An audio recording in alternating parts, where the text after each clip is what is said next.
Fox Sports.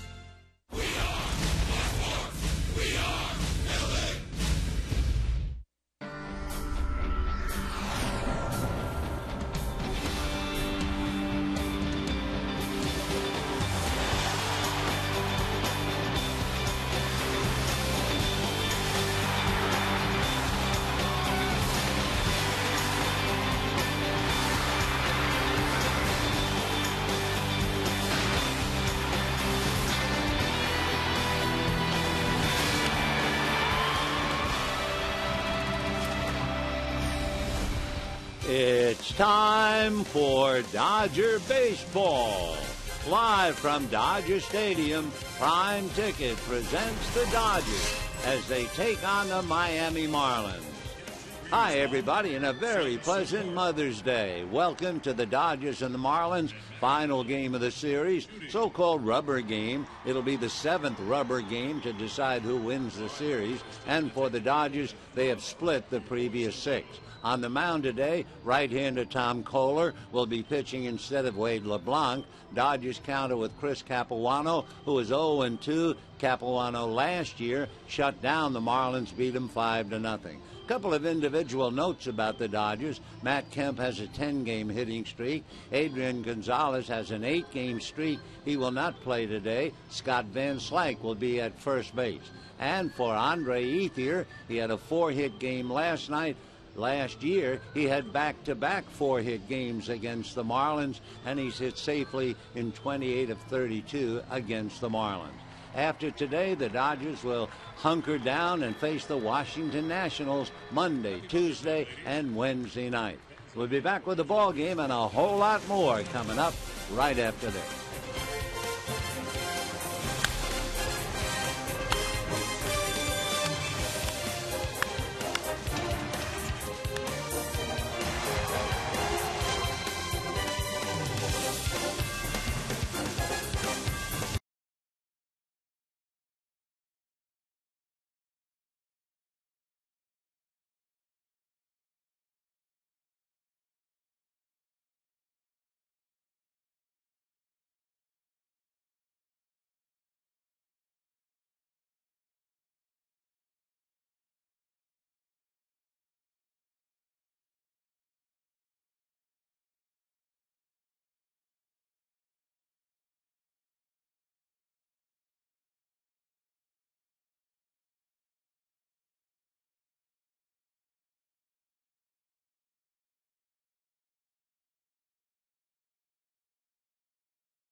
By your Southern California Hyundai dealers. Come in and test drive the sleek, stylish Sonata today. By AT&T UVerse TV.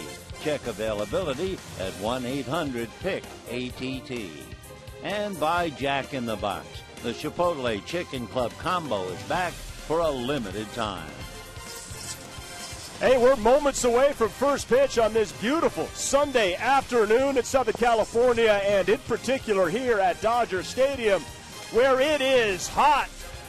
And hopefully the Dodgers bats can continue with some of that heat. Steve Lyons, Patrick O'Neill, from us to all you great moms out there, happy Mother's Day. Last night a win, Steve, for the Dodgers, and everybody was involved, and that was key. That's kind of what we've been waiting for out of this offense. We know that they're all capable hitters, and when they all get it going at the same time, you get a win like you got last night. This is the type of offense that you feel like should score between 4 and 8 runs almost every day they play, and every starter got on base last night. You look at the numbers with Crawford getting on there, Gordon had a home run, Schumacher had 3 RBIs, and Andre Ether, big one in the middle of that lineup there, 4 for 4 last night, turning things around. Matt Kemp, 2 hits from 1,000, has a 10-game hitting streak, but he needs to get that gap power back, doesn't he? Yeah, he still needs to drive the ball a little bit better, hit the ball into the gaps and out of the ballpark. We know he's a home run power type guy, hitting 303 during that 10-game streak. Usually you see higher numbers. When we come back, Vince Scully has the call. Chris Capuano on the hill. Can he cap it off with a series win? Enjoy the game.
On Mother's Day, and a lot of the players were fortunate enough to have their moms here today to combine and throw out their first ball. In fact, Andre Ethier's mom, Penny, A.J. Ellis' mom, Barb, Skip Schumacher's mom, Marlene, Matt McGill's mom, Valerie, Scott Van Slyke's mom, Laurie, Brandon League's mom, Lee, Zach Greinke's mom, Marcia, and we even have, we're delighted to say, Hyunjin Ryu's mom. Her name is Sung Soon Park. Also, Matt Kemp's mom, Judy, is there. So it's a great way to start off the day. Mother's Day at Dodger Stadium. And now we get to the basics, to the fundamentals, and we'll be looking at lineups and the ball game itself. For the Dodgers, having snapped an 8-game losing streak, here's the team they will face. For Miami, it will be Juan Pierre in left field, Placido Polanco at third, Justin Ruggiano in center field. Marcell Ozuna in right field, Miguel Olivo behind the plate, Nick Green at first, Derek Dietrich at second, Atheny Echevarria at shortstop, and Tom Kohler on the mound. On the mound for the Dodgers, with a record of 0-2, Chris Capuano. He is 5-5 lifetime against Miami. Last year, he pitched a gem and shut down the Marlins 5-0. And Chris getting ready to try and keep what is now a one-game winning streak alive. And if you think that's nothing, it's something after what's been going on around here. Capuano won 12 games for the Dodgers last year, and they're hoping now that he's come off the DL. He had that calf sprain, that he's in mid-season form and can provide some solidarity to the pitching corps. We're also waiting for a disposition on Zach Greinke, whom you know pitched the other night, couple of innings, and we will find out about Greinke in a while. So it could be that things are starting to look up around the ballpark. We'll wait and see. While we have a moment, we also want to congratulate James and Betty Mims. James is the major domo of the press box, graduating with honors in leadership their granddaughter, Skylar Brignon Emanuel, daughter of Ann Mims. So we've started off on a celebratory moment, a heartwarming moment, and now we get down to business. One other reminder, of course, on Mother's Day and the battle against cancer, you'll notice pink bats and pink wristbands on the players if you're watching on television. Juan Pierre will lead it off. Pierre hitting .248, 4 runs batted in. Although he's been very successful against all comers, he is struggling against left-handers this year. Juan batting just .167. So Capuano from the third base side of the pitching rubber. The corners come up looking bunt, and the first pitch to Pierre is a little low. Ball 1, 1-0 the count to the former Dodger. Juan Pierre did something that only one other person has done, and that is lead both leagues in stolen bases, which is quite a feat.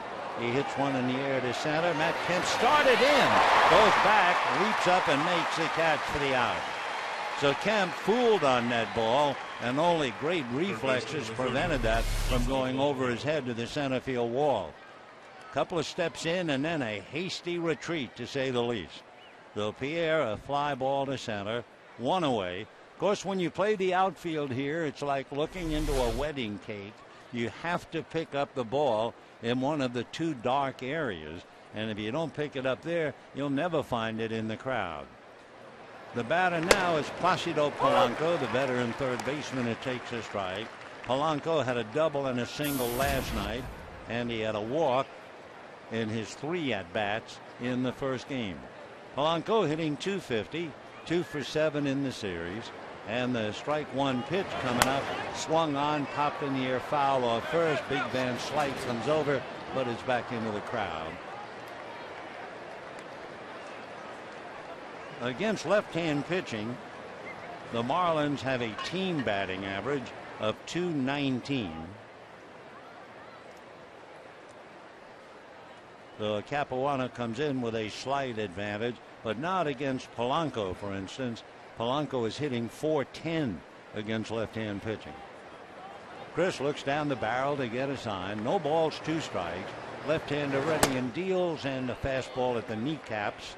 1 ball and 2 strikes. Following today's game, the Dodgers prepare for the Washington Nationals starting tomorrow night. The Nationals will come in 1 game back of Atlanta. Here's the 1-2 pitch, swung on, grounded up along first, foul. And the count stays 1-2. A beautiful summer's day here at Dodger Stadium, where the temperature right now is 83 degrees. It's supposed to get a lot hotter than that all over town. We'll take it at 83. A lot of the folks have come prepared. A lot of water, sunblock and caps and fans. Polanco back up and waiting. 1-2 the count. Capuano looks over the fingertips of his glove to get a sign. Now the veteran left-hander ready, and the 1-2 pitch on the way is taken high. Ball 2. 2-2. Chris Capuano, a veteran left-hander. In his career, he has won 69 games, trying to win his 70th today. Here's the 2-2 pitch to Polanco. Swung on and missed. And down he goes. We'll take a look at the Dodgers with the leather today, and they shape up this way. Van Slyke at first, Schumacher, Gordon, and Punto, with Crawford, Kemp, and Defier, and Fedorovich behind the plate.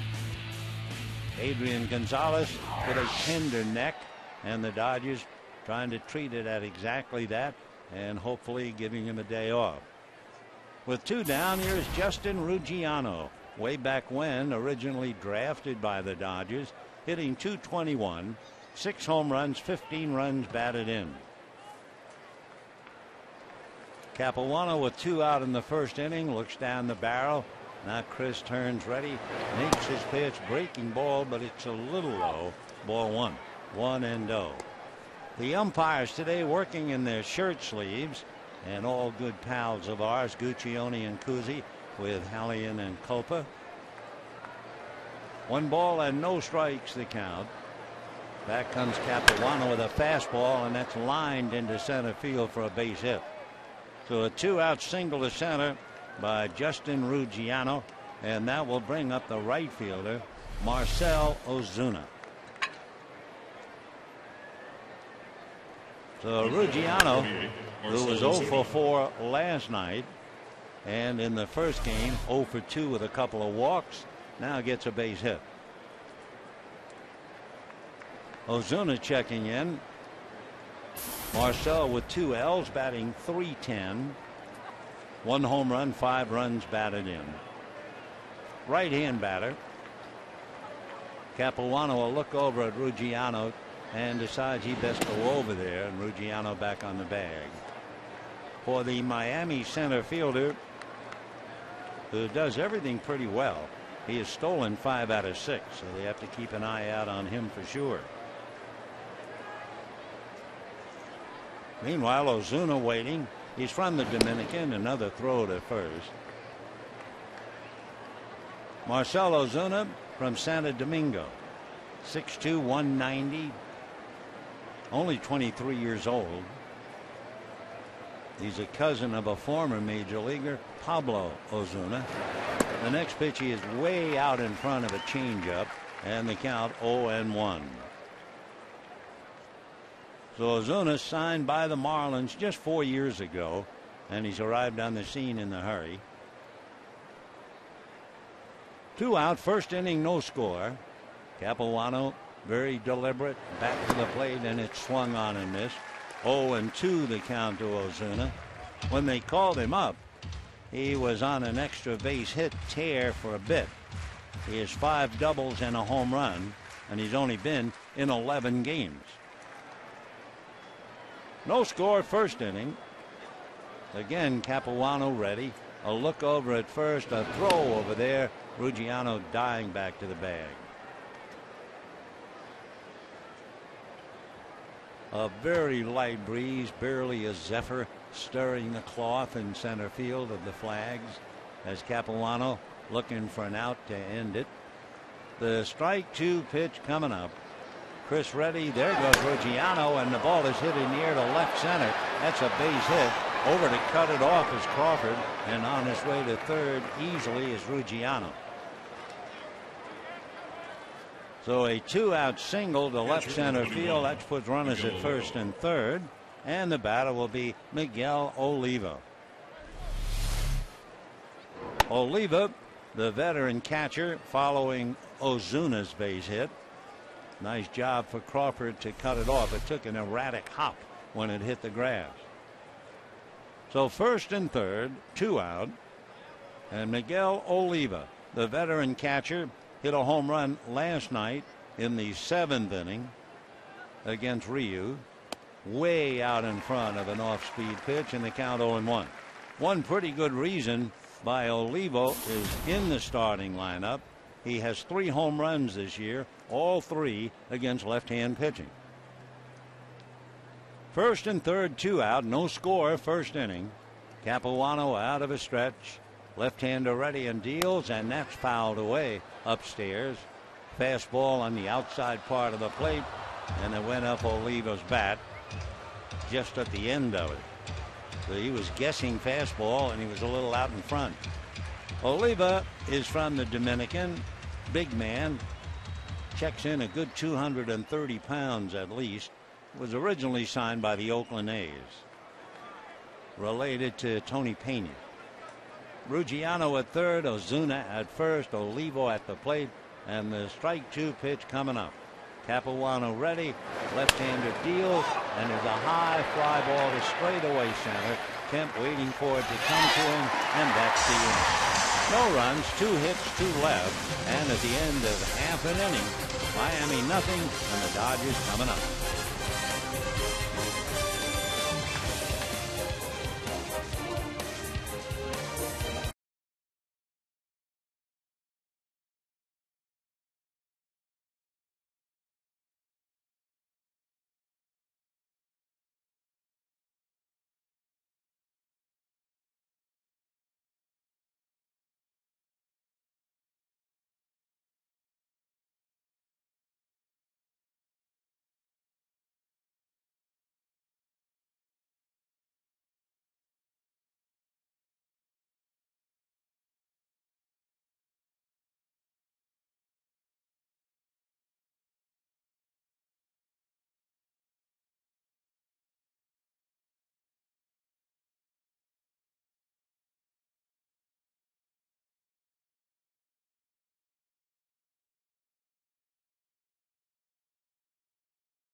We go to the bottom of the first inning. The bases are marked in honor of Mother's Day.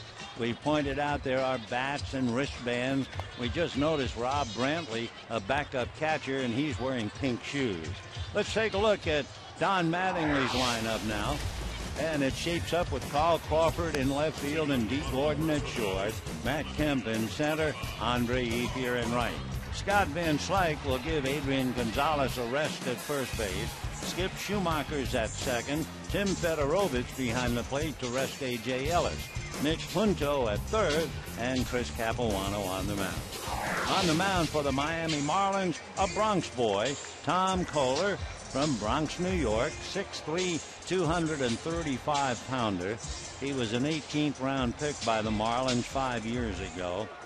Grew up in New Rochelle, went to New Rochelle High School. Basically, fastball cutter, curveball, and they say an improving changeup. And the first pitch to Carl Crawford, that's a little low, ball 1-0. So bottom of the first inning, no score. Crawford, Gordon, and Kemp in that order. Kohler comes back over the top and a fastball pull foul. We will set Miami defensively in time, but we need a little time to talk about Miami's first baseman. The first baseman for Miami today is Nick Green. And you might say, what's so special? Well, his professional experience at first base since 1999, 1 inning. Here's the 1-1 pitch on the way. That's inside, ball 2, 2-1. That 1 inning came back in 2006 when he was with the Yankees. He was a defensive replacement for Jason Giambi in the 9th inning. The pitch is bobbled, but he picks it up and he can make the play. So I didn't mean to put the spotlight on him. It's just that playing with 1 inning of experience and then being asked to go wide and make the throw to the pitcher covering, that's asking an awful lot. We'll take a look on television. He goes to his knees and then dropped the ball, then tried to throw it, and it flew out of his hand.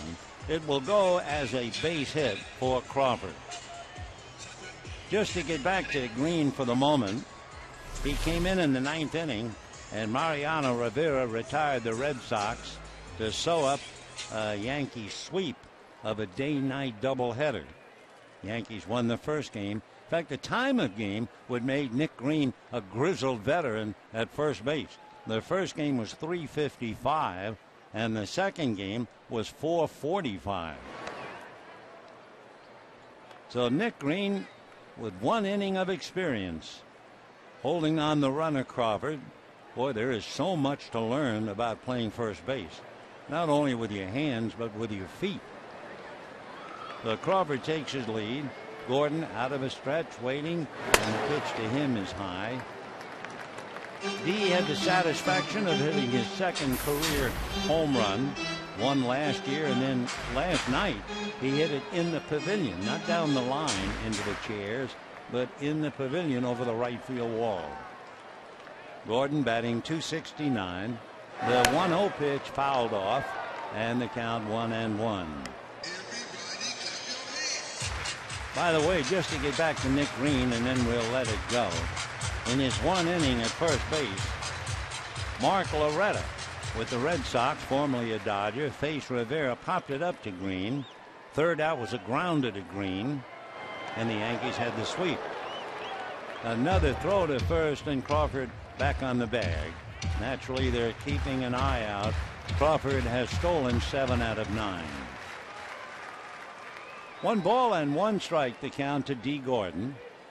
Kohler straightens up, watching Crawford. Another throw, quick tag, and he just did get back in there. First base umpire Phil Cuzzy from the Jersey Shore telling us before the game that after the terrible storms during the winter, things are not quite 100%, but they are coming back. 1-1 the count to Gordon. Kohler over the top, a bunt foul, and boy, that almost took a bite out of D. Gordon's hands. He just did get the bat out of the way. So you have Crawford at first with an infield single.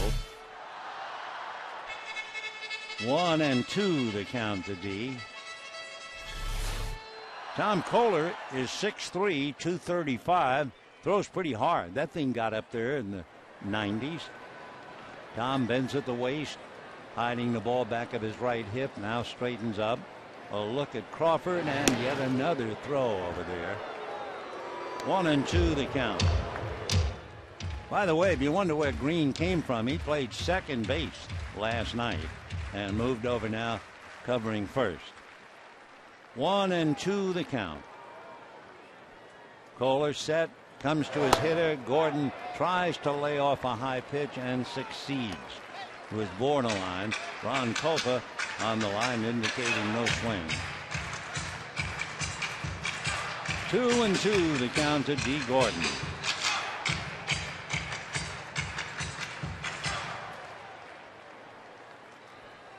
All right, Kohler again ready. Another check of Crawford. The pitch to Gordon, high and away. Ball 3, 3-2. By the way, the pitching coming up tomorrow night. Jordan Zimmerman against Josh Beckett. Tuesday night, Dan Herron against Clayton Kershaw. Wednesday night, Ross Detweiler and Matt McGill. All right, we'll see about Crawford. 3-2. Takes his lead. Draws a throw and just got back. Boy, he is right at the maximum. The last 2 throws over there were about as close as you can get without being picked off. So I like all good base runners. You have to be daring. You have to see the best move that he has. He got tagged on the elbow. Meanwhile, base hit into center field by D. Gordon. So as Crawford dives back to the bag on a 3-2 pitch, Gordon then promptly singles, and the Dodgers have something going. First and second, nobody out, and Matt Kemp coming up. So the Dodgers trying to go after the Marlins right away, and Matt Kemp, who has hit in 10 straight, will check in with Gordon at first, Crawford at second. A couple of rabbits out there. In the last 20 games, Matt Kemp is hitting .329, but there is one part of the story that's missing. He only has 4 extra base hits. So Kemp checks in with 2 on and nobody out.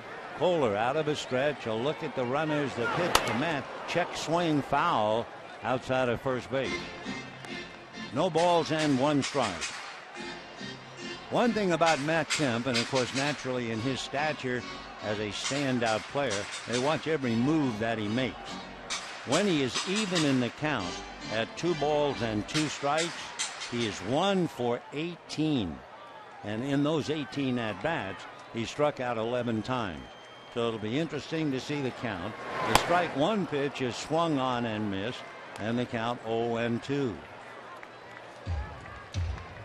So Kemp overall hitting .269 with that 10-game hitting streak. Crawford away from second, Gordon at first, nobody out, no score, first inning. Out of a stretch goes Kohler, and the strike 2 pitch coming up. Big Tom ready and deals off the plate, blocked on his knees by Olivo. It would be interesting now, having known that 2-2 count, if Kohler misses again, and we'll see what Matt would do this time. 2-2. Right now it's 1-2.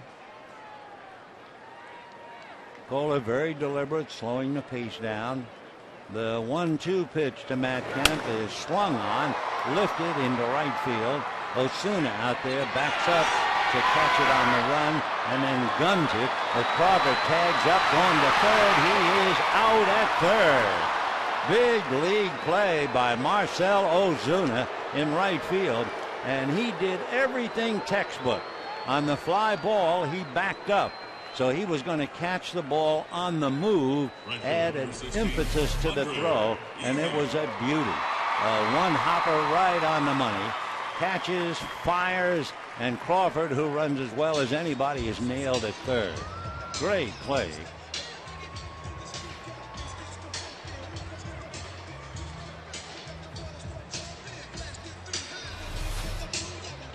Andre Ethier, who's piled up a few hits, checking in now.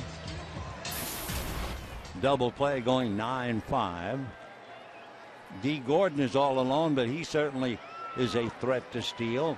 Ethier coming off a 4-hit game last night. Kohler goes over there immediately.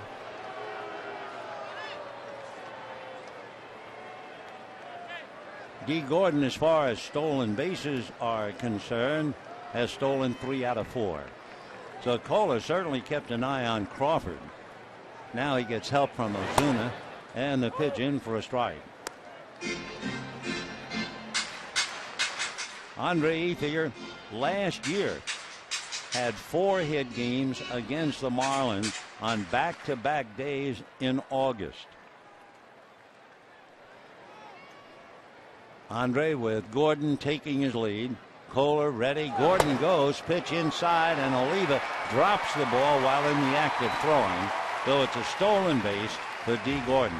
Let's take a look at the Marlins defensively right now.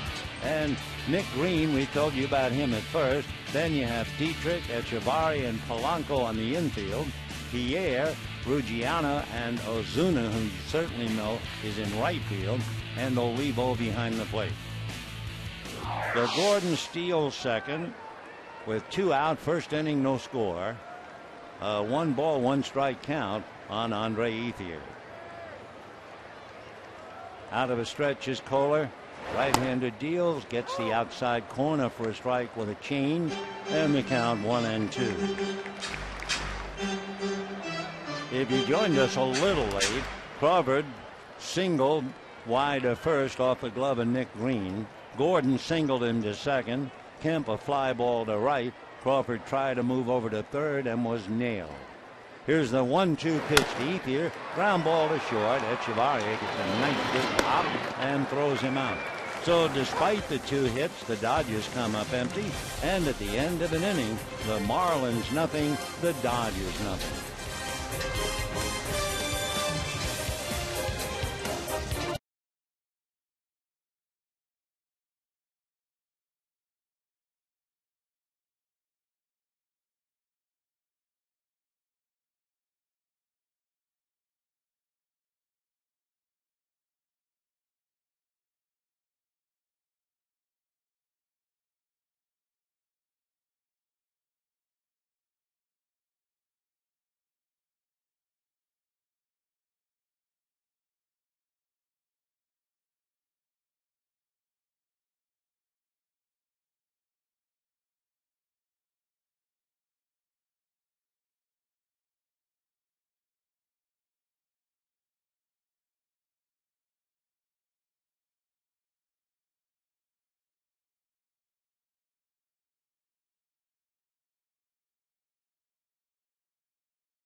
weekend bobblehead night Tuesday. Dodgers and Nationals, and the first 50,000 fans in attendance take home a mini home run posing Chem bobblehead, compliments of United Healthcare.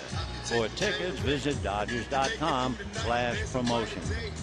Talking about the Nationals, they have come up short. The Cubs beat them 2-1 today. So the Nationals will come here with a little 2-game losing streak. And they will also be under 500 on the road. They'll be 8-9 when they get here. Second inning, no score in the ball game. The aforementioned Nick Green will start it off. Normally a second baseman, pressed into service to play first, right-hand batter. Nick's from Pensacola, Florida. Hits one foul down the right field line. Van Slyke in pursuit, but it's well back into the crowd. Nick Green, an even 6'180". He'll be 25 in September. Originally drafted by the Braves. He lives in Lawrenceville, Georgia. 0-1 the count. Capuano rocks on the rubber, the left-hander ready, and deals inside.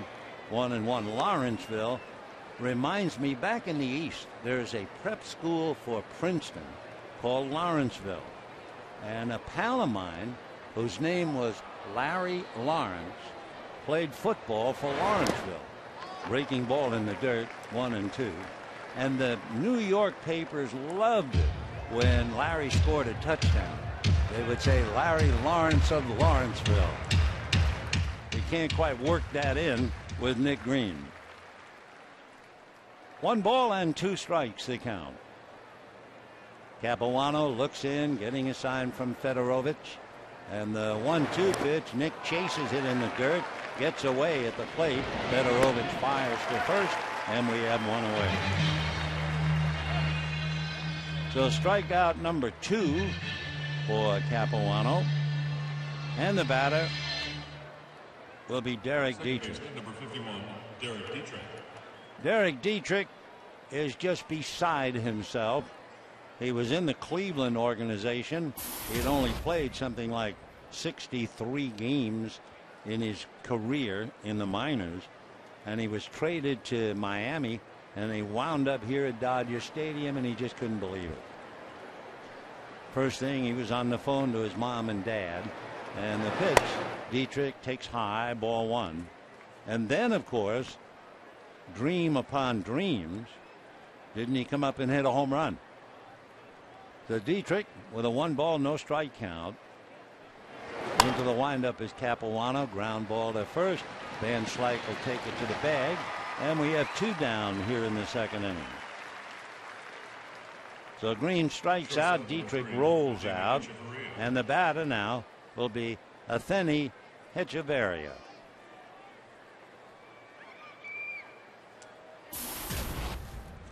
Hechavarria struggling at 175. If you look at the name Adeiny, the DEIN kind of comes out THE.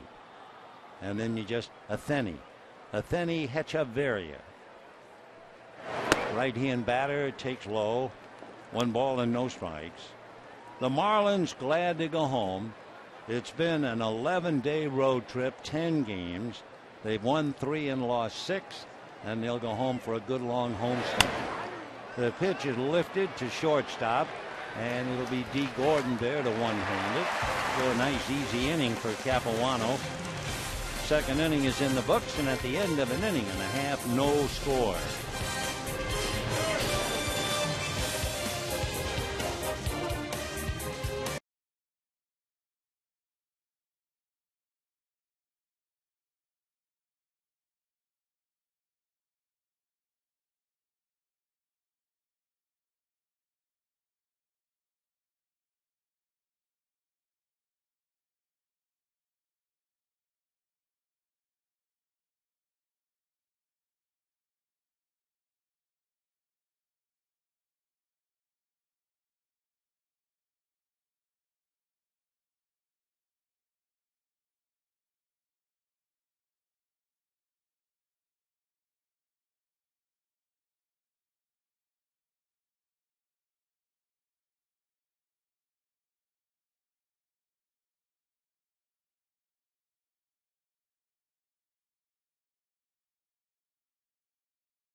Schumacher and Fedorovich.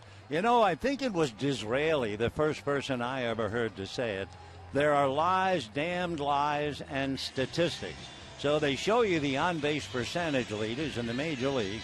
Detroit is first, Boston is second, the Dodgers are third. But before you say hurrah, look at it coldly and statistically. The 335 translates into the fact the Dodgers are third from the bottom in runs scored. So much for on-base percentage, huh? In the second inning, Van Slyke, Schumacher, and Fedorovich. And the first pitch missing for ball one, 1-0. Naturally, the Dodgers are extremely aware of their own struggles. Van Slyke, who's been up before, can play first base where he's been playing in Albuquerque. He also can play a corner outfield spot. 2 balls and no strikes to count. Fastball fouled away and the count 2-1. So for the moment, the on-base percentage looks good, but it's frustrating. But then again, the Dodgers say, well, we're on base. Now what we have to do is improve, and we'll see if they can do it as they try to right the ship. Van Slyke, a long fly ball to center. Ruggiano going back to the track at the wall. It's gone. Scott Van Slyke hits one out over the center field fence against Tom Kohler, and the Dodgers take a 1-0 lead. Van Slyke is certainly big enough to hit him. He's 6'5" and 220. He was with the Dodgers last year and had 2 home runs. So that would be his 3rd big league home run. And of course, he's a chip off the old block. His dad, Andy, was a terrific player. So Scotty got a ball above the belt and hit it out. Now the batter is Schumacher, who fouls it off, 0-1. The last home run that Van Slyke had last year in July against Arizona. Strike one pitch, rolled wide to first. Green comes up with it, takes it to the bag.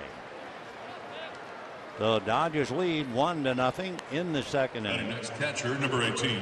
And the batter will be Tim Fedorovich. So Fedorovich getting a chance to play, giving A.J. Ellis a rest. FedEx, as they call him, hitting 130. The old story, if you don't play, you can't play. He's only had 7 at-bats this year. 1-0 Dodgers, bottom of the second inning. Kohler into the windup, delivers, fastball in for a strike, and the count 0-1. Dodgers make it 2 out of 3 and then wait for Washington. Strike one pitch, good breaking ball, late break on it. Hitter has a tendency to quit and take it, and then it moves into the zone. Strike 2 pitch on the way, swung on late and missed, and Fedorovich's shoulders slump a little bit, sign of complete frustration on that pitch. He looks back at the plate umpire, Chris Guccione, for a moment. 2 down, and Nick Punto coming up. So Kohler picks up a strikeout, gave up a couple of hits but no runs in the first inning. Fedorovich just walking away back to put the gear on. Here's Punto, left-hand batter. Kohler delivers fastball high, ball 1. Punto called out on strikes as a pinch hitter last night. Hit second in the first game and went 0 for 4. Punto takes the strike. 1-1 the count. 2 out in the second inning. It's 1-0 in favor of the Dodgers. Kohler ready. Tom comes back and it's foul to the screen. 1-2 the count. The Marlins, with 2 out, had runners at first and third in the first inning, came up empty. Dodgers had first and second, nobody out, came up empty in the first inning, and then Scott Van Slyke homers to give the Dodgers a 1-0 lead. 1-2 the count to Nick Punto, who's tired of waiting and backs out of the box. Kohler dropped in the slot instead of Wade LeBlanc. The 1-2 pitch outside, 2-2.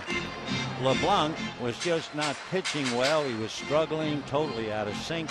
So they decided to skip him in favor of the big right-hander. However, should Kohler have problems, they said it could be LeBlanc would still come in late in the game. The next pitch foul back. Punto handcuffed on a pitch in on the thumbs. Checks with Chris Gucciani to make sure it was a strike.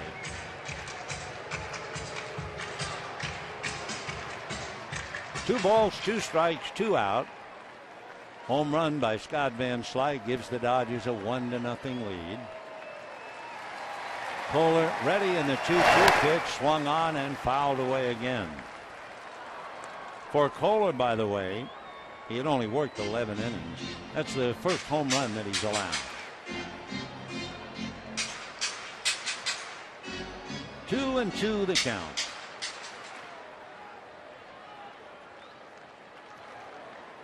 Outfield split, the gap in right center. Punto fouls it off to the left upstairs.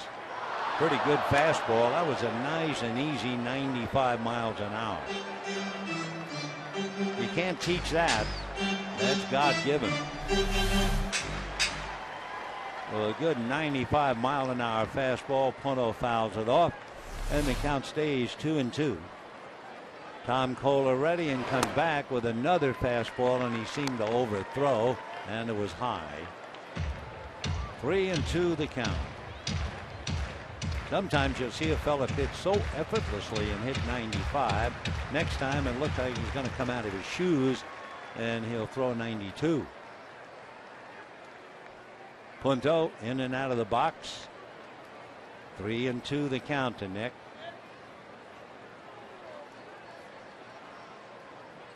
Kohler into the windup. Time called by the plate umpire Chris Guccioni.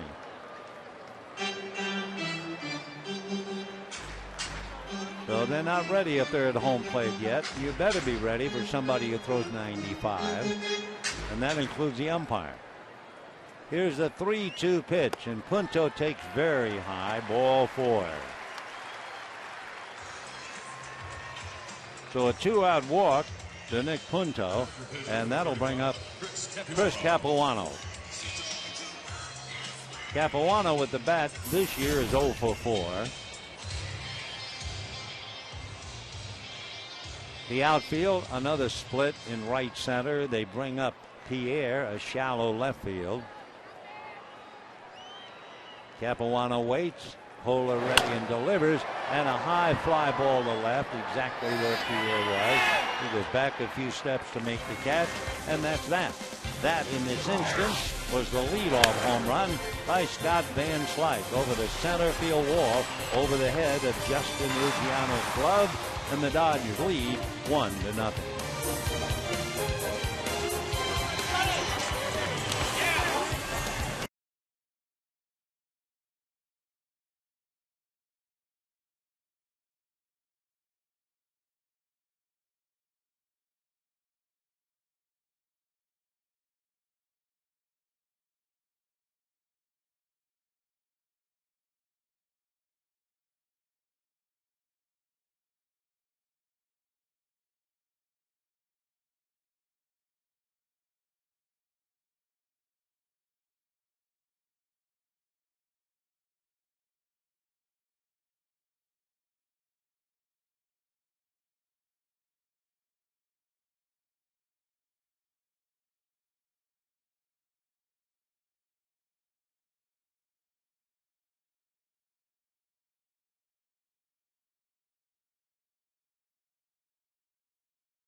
1-0 lead into the top of the third inning.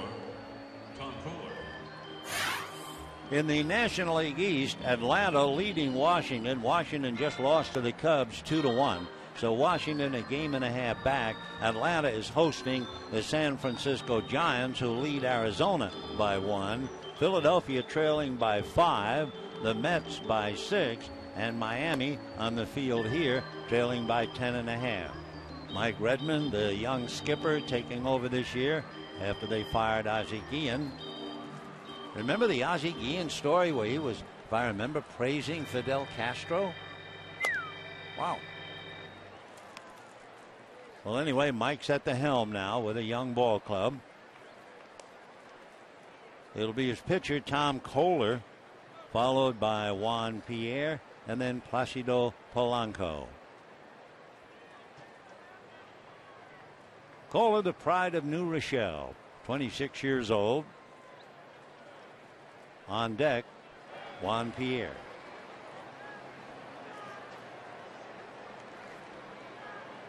Capuano on the rubber, and the left-hander ready. And the first pitch finds the mark on the outside corner. No balls and 1 strike. 1 run, 3 hits for the Dodgers. The third hit was the home run. No runs, 2 hits for Miami. Strike 1 pitch on the way, and that swung on and missed. 0-2 the count to Big Tom. Kohler, then Pierre, Polanco, and if anybody gets on, Ruggiano, the center fielder. Strike 2 pitch on the way. Rolled foul outside of first. Down to Perry Hill, coaching at first. Chris Capuano trying to pick up his first win of the year. He's 5-5 lifetime against Miami. Capuano, very deliberate, gets the sign from Fedorovich, and the strike 2 pitch swung on and fouled away.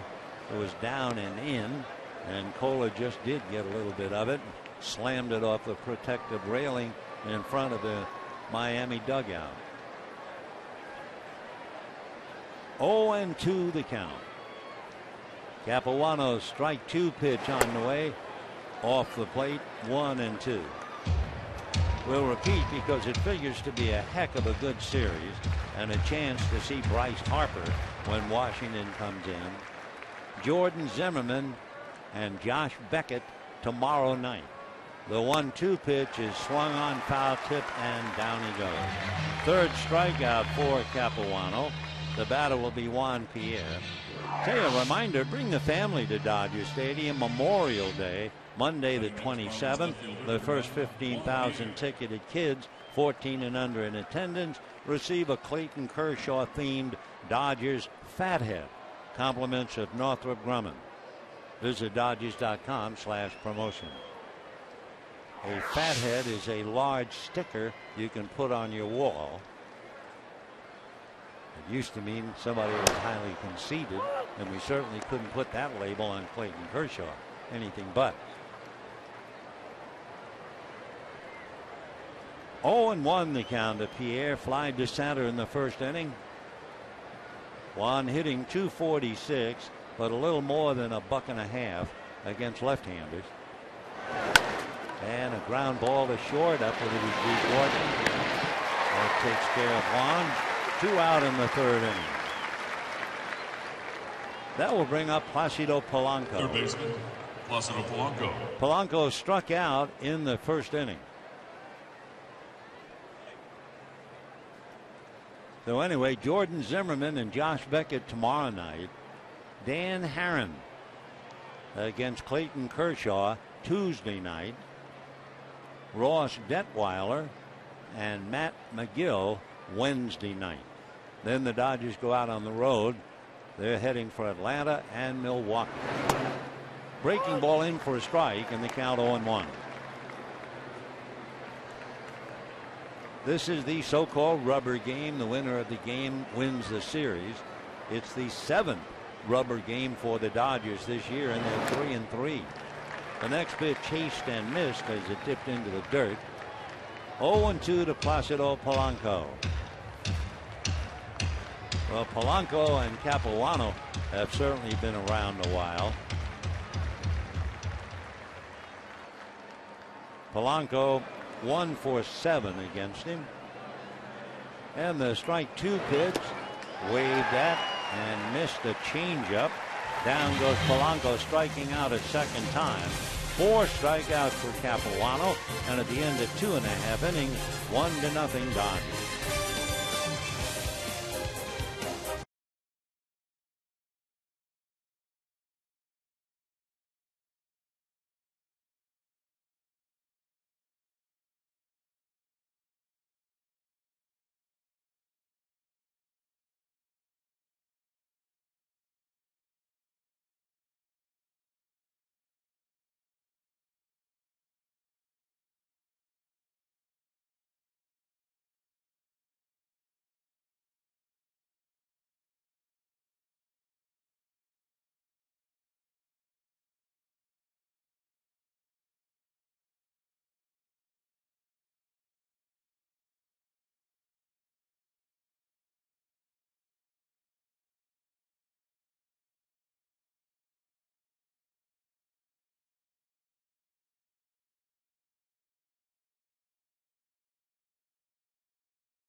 Carl Crawford will lead the way.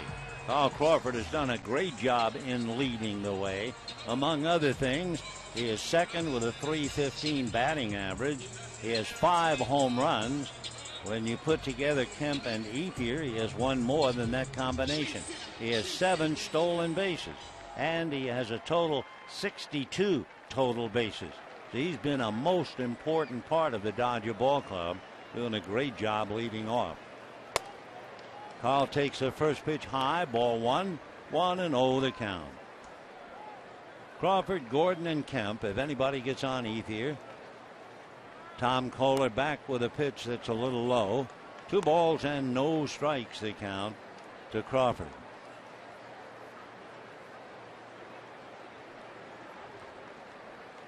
Kohler a long look in to Olivo. Back he comes. Fastball on the outside corner at 92. And the count 2-1. We're in the third. 1-0 Dodgers on a home run by Scott Van Slyke.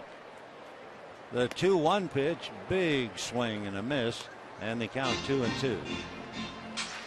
Crawford swinging about as hard as he does. Now with 2 strikes, trying to just make contact. 2-2 pitch on the way. Crawford pulls away. It's inside at the thighs. 3-2 the count. Dodgers got a leadoff home run by Scott Van Slyke. Now they have Gordon on deck hitting back of Crawford. And the 3-2 pitch is grounded to the right side. Dietrich up with it, and Green handles it at the other end, and we have 1 down. Shortstop number 9, So Crawford, who was nailed trying to go from second to third on a fly ball to right, now grounds out. And with 1 down, the batter is D. Gordon, who singled to center in the first inning and stole a base. So Gordon, who can light a fire, hitting .296 with a home run, 4 runs batted in.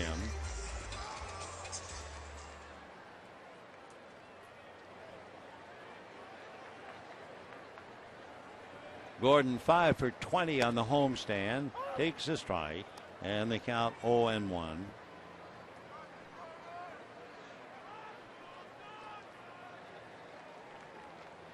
Corners are up, looking bunt. Gordon a full swing and a miss, And the count 0-2. Waiting on deck, Matt Kemp. Dodgers 1, Marlins nothing. Bottom of the third. Long way to go. Tom Kohler matched up with Chris Capuano. Kohler ready, and the strike 2 pitch on the way, and that's high. Ball 1. 1-2 to D. Gordon.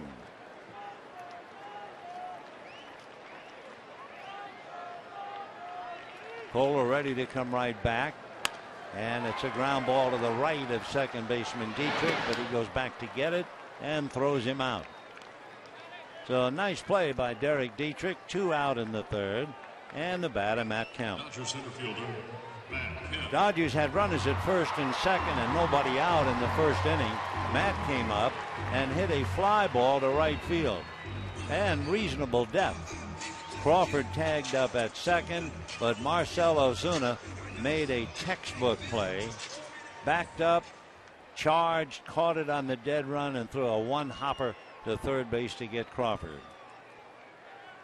In fact, the only thing wrong with that play, really, if you really wanted to dissect it, the fact that he caught the ball on the gloved side. And I mean, that could be called nitpicking, but not after he got the runner. 1-1 to count. Ideally, if an outfielder has a throwing play, he wants to catch the ball on his bare hand side with the glove instead of catching it on the glove side and then having to turn and transfer and then make the throw.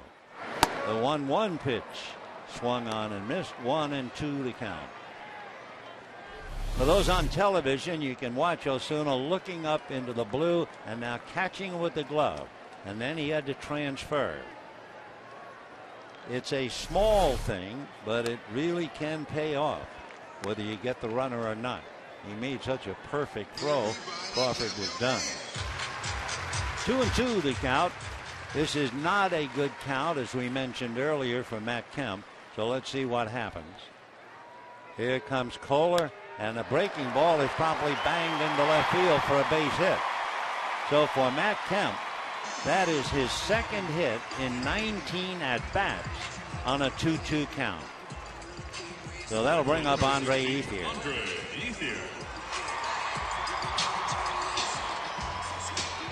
Dodgers 1 run on 4 hits for Matt Kemp. He is now hit safely in 11 straight.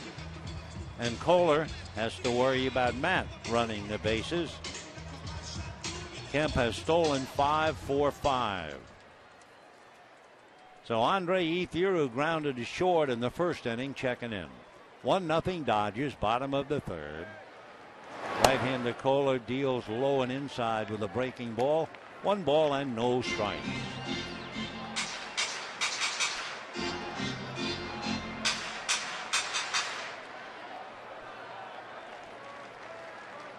Kemp off the bag at first, held on by Nick Green. Throw over there. Kemp sprawling in the dirt to get back to the bag. There were a couple of very, very close plays involving Carl Crawford in the first inning. Though obviously Kohler is very quick. The Dodgers have never seen him before, and that adds to the puzzle. Kemp takes his lead, and the 1-0 pitch coming up, and Ethier hits it off the end of the stick. Little roll into third. Polanco is on it, and that's the inning. So no runs, 1 hit, 1 left, and at the end of 3, 1-0 Dodgers.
tomorrow night.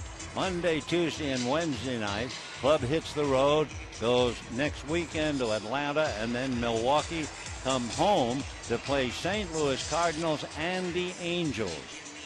And then when you get into June, after a trip to Colorado, the Dodgers then have a long homestand, 3 with San Diego, 4 with Atlanta, and 3 with Arizona.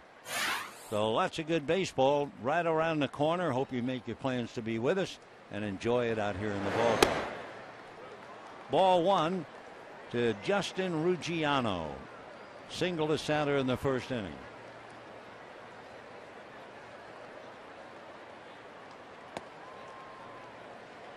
Capuano has been an interesting study through last year anyway. You could break it down as to how he was faring according to the number of pitches. 2-0 pitch, swung on and missed. Ruggiano way out in front. Last year he got cuffed around the first 15 pitches. Then through the next 30 he really settled down. And then once he got past the 60th pitch, he was in a lot of trouble again. 2-1 the count to Ruggiano. That fastball was in there. Fastball at 88.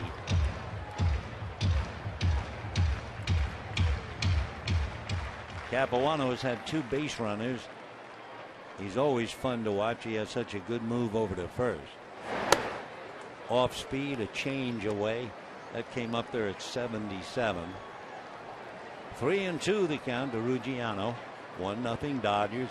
4th inning.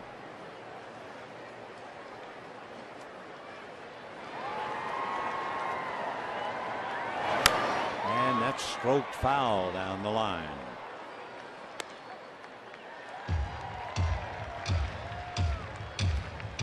Ruggiano hitting either 3rd or 4th in the lineup. He hit 4th in the first game,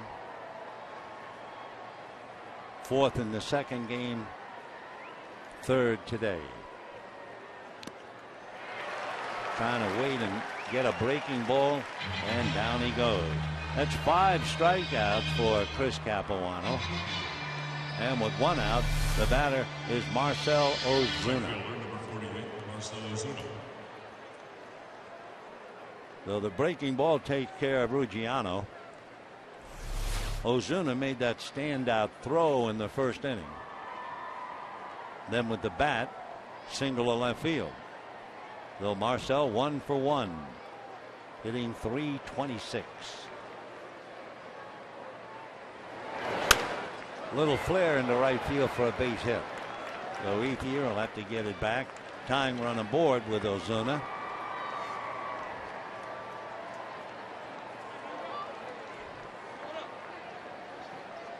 Ozuna has not been involved in a stolen base. And the batter is Oliva, the big catcher. So Ozuna is 2 for 2 and made a great throw from right field. Well, look it up and see whether Ozuna has done much base stealing in the minor leagues.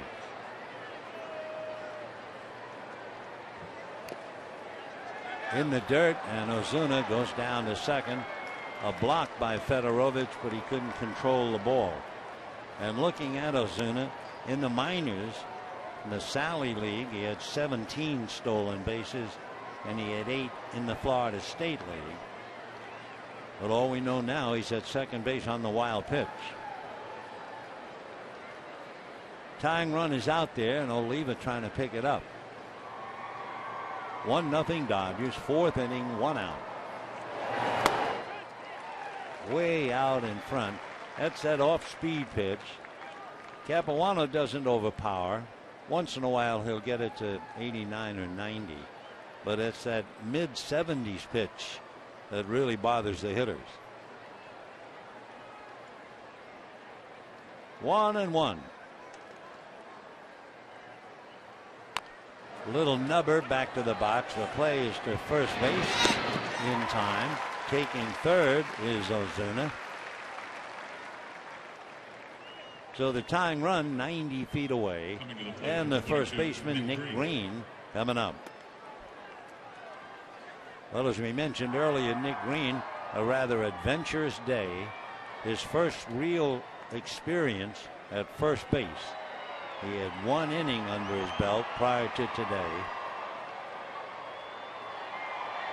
He's a veteran, signed by the Braves in 1999. He'll be 35 in September.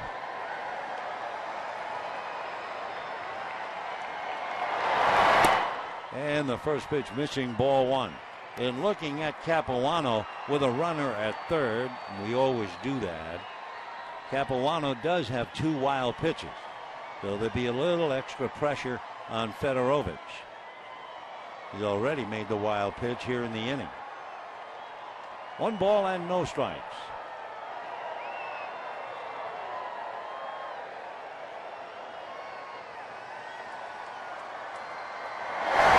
It's tough on the concentration of a left-hander to have a runner at third, especially a prominent runner in a 1-run game. He has his back turned to him. So it's like being followed by a stranger. You keep looking over your shoulder. 2-0 the count. Ozuna down the line. 2 out. And ball 3, and I do think it's bothering Capuano. He has Dietrich coming up, left-hand hitter.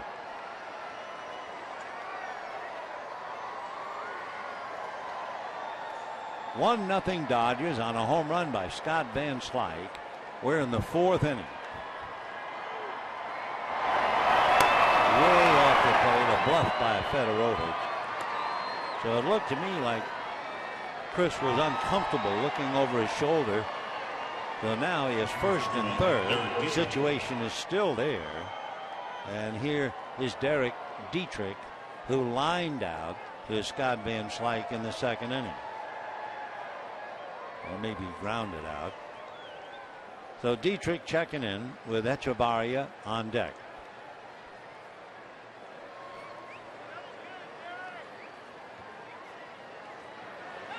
There's a throw.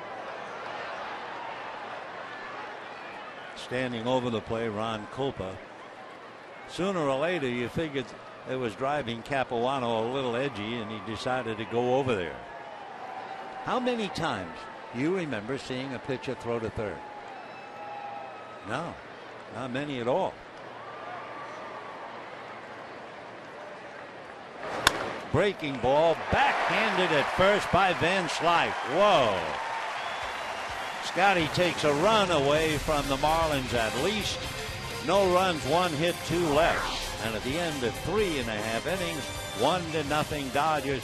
Scott Van Slyke came to play first, and he is playing.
The Dodgers, it's Scott Van Slyke's game right now.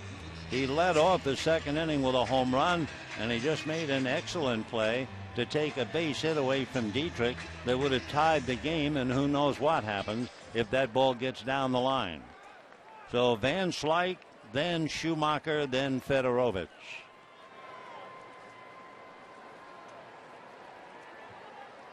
Tom Kohler ready, and fastball strike, 0-1.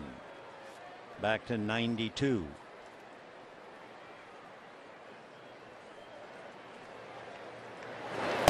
Another fastball misses.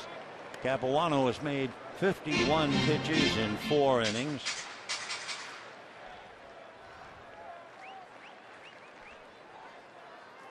One ball and one strike. Ball 2. Capuano sitting back. Not bad. 51 pitches for 4 innings.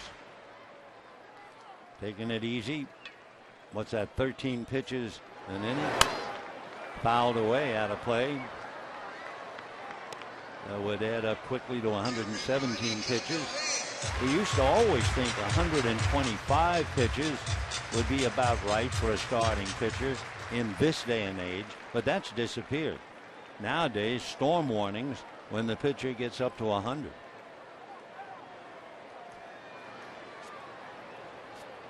Two and two the count to Scott Van Slyke.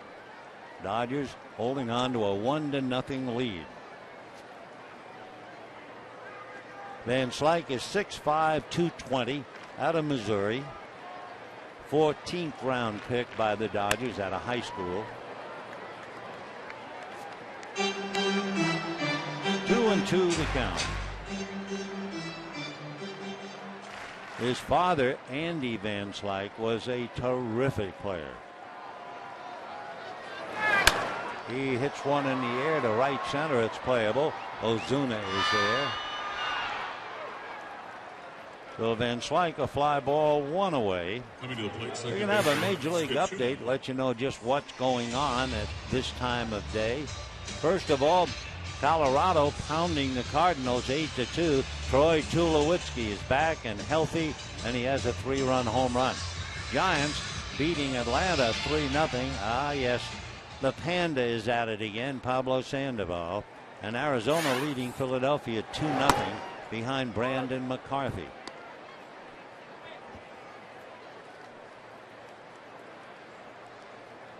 Oh, and 1 the count. After the pitcher Happ was hit in the head by the line drive, they were talking to Brandon McCarthy, who had been hit in the head by a line drive. They were experimenting, trying to come up with a helmet for a pitcher. And they asked McCarthy, what do you think of this helmet that they have come up with? McCarthy said it felt like a cat was sitting on my head. 2-2 the count to Skip Schumacher. 1 out, 4th inning. Dodgers leading 1-0. Fedorovich on deck.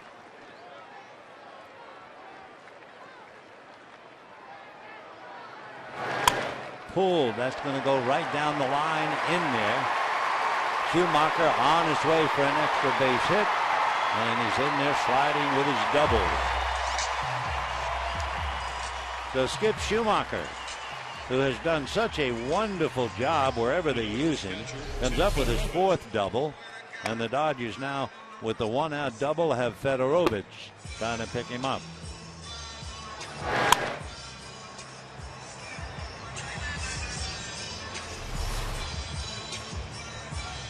Five hits for the Dodgers to go with their 1 run. 125 doubles. That's a bunch. Fedorovich struck out in the 2nd inning. Starts him with a strike, 0-1.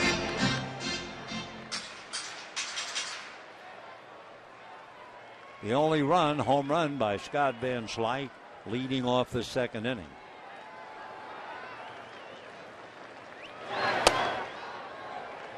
One and one.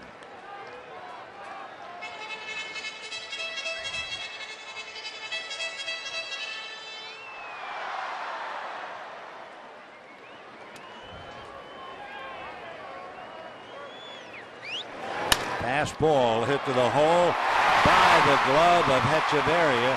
However, Schumacher did not risk it, thinking Hechavarria might come up with it. So all Skip can do is go over to third.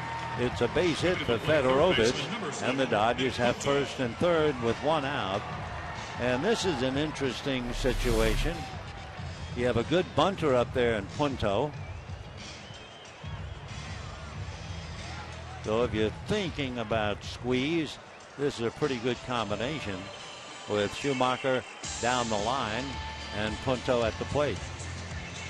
So first and third, one out, 1-0 Dodgers in the fourth. On deck, Chris Capuano. Infield is back. Third base, Polanco is off the bag and wide. And ball one. Wallach looks into the Dodger dugout. Punto looks at Wallach. Wallach goes through the motion. Then he'll have something to say to Schumacher. Now Polanco has come up just a little, about even with the bag at third. 1-1. So he took a pitch, swung at a pitch, and he'll check again with Wallach. Dodgers lead 1-0.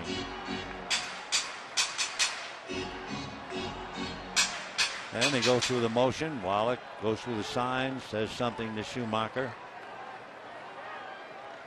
1 ball and 1 strike. Full swing.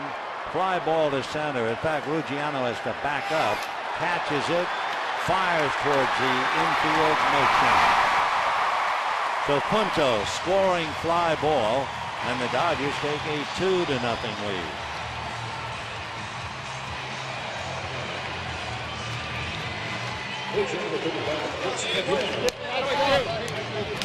Capuano coming up, leading 2-0 in the game, and with 2 down, Fedorovich at first. Capuano flied to left field in the second inning. A lot of people are asking, when they watch a lot of television, baseball games, let's say they watch Tim Wallach going through the motions.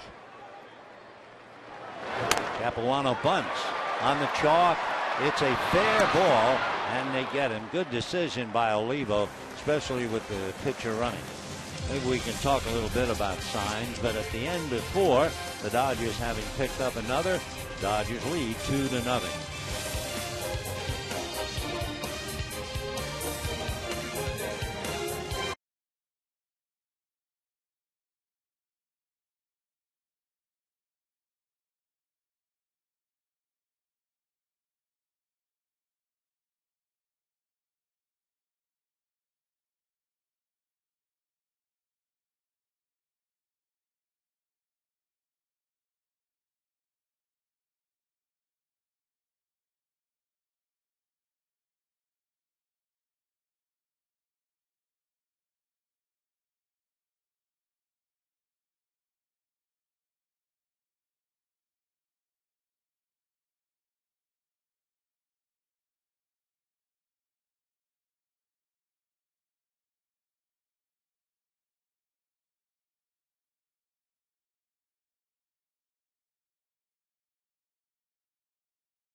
By AT&T, rethink possible.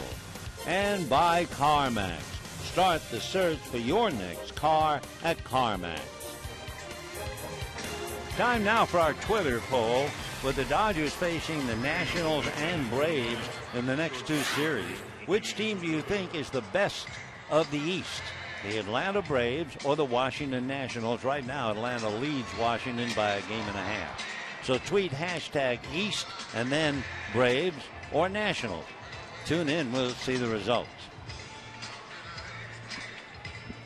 Meanwhile, the Dodgers holding on to a 2-0 lead, heading for the fifth inning.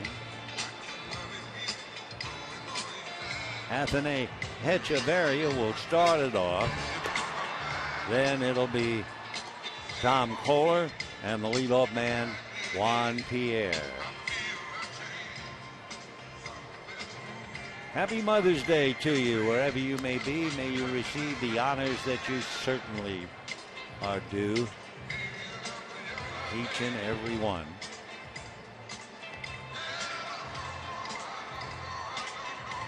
The unbelievable ability to give life. Oh, to produce. And that's your mom.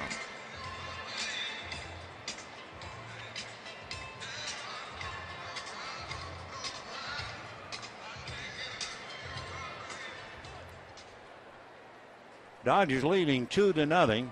Hechavarria popped up in the second inning.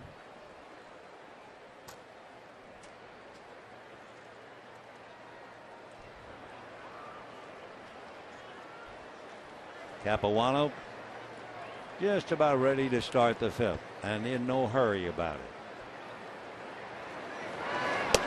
That's a strike.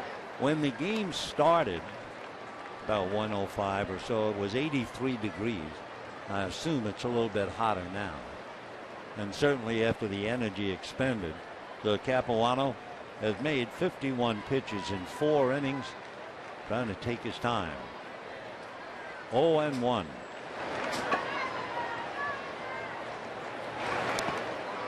If I heard the weather reports this morning coming to the ballpark, they were talking about the temperature in the valley getting up to almost 100. Wow. Then again, there's been snow today in parts of the United States. Yeah. Temperatures in the 30s in parts of the United States. And look out there. Backing up and making the play is Skip Schumacher. It was slowed down by Capuano, and Punto wants to make sure Capuano's okay. So make it a 1-4-3. Capuano, Schumacher, and then over to Van Slyke. And they'll throw that ball out, and the batter will be Tom Kohler, the pitcher. Nice backup play by Schumacher, who seems sometimes to be everywhere. He made a couple of dazzling plays in foul ground down the right field foul line. So 1 out in the fifth. Dodgers lead 2-0. Right. Kohler struck out in the third inning, 0 for 1.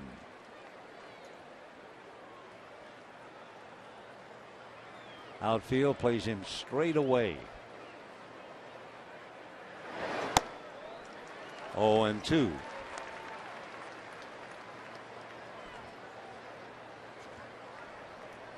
Juan Pierre, using a pink bat, is on deck. Chased and missed. Down goes Kohler. 6 strikeouts now for Chris Capuano. And the batter, Pierre.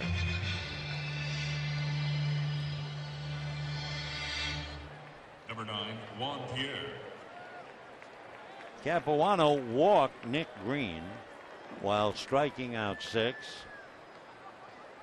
And here's Juan with the pink bat. Pierre, without a doubt, when you look over his entire career, if consistency thou art a jewel, Juan Pierre has been a jewel of a player. Strike. Against left-hand pitching in his career, .299. Right-handers, .295. At home, .299. On the road, .293. Runners in scoring position, .292. I mean, how consistent is that? Juan Pierre. And with it all, as nice a man, as soft-spoken a man, and as hard-working a man as ever put on the baseball gear. Pierre's been playing in the big leagues since he came up to the Rockies in the year 2000. He'll be 36 the middle of August. I remember Tony Gwynn, of all people, in Colorado, saw this kid working, and it caught his attention. He said, "Who in the world is that?" They said, "That's a rookie named Juan Pierre." Whoa, what a hard worker. Boy, has it paid off. In the big league since 2000. Fooled, down he goes, and he goes 0 for 3. So Capuano having himself a pleasant ride. He has struck out 7, trots off leading 2-0.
'13, pink is everywhere.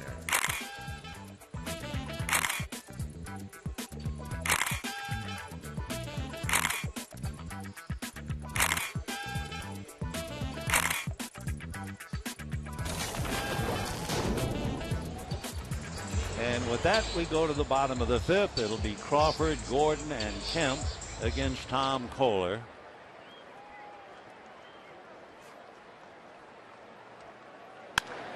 Slicing fly ball to left. Pierre on the run. 1 away. The brightest pink that we have seen is worn by catcher Rob Brantley of Miami. Rob is not in the game, but once in a while he'll go out to warm up while Olivo's putting on the gear. And Brantley's shoes look like pink patent leather or pink plastic. They are really bright. So if Brantley gets in the game, we will check defeat. Ball 1 to Gordon, who is single to center and grounded out. 1 for 2.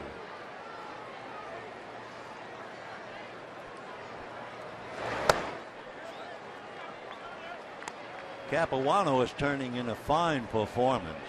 Capuano in 5 innings has made only 61 pitches. Ground foul. Nope. Coming over is Luciano to make the play for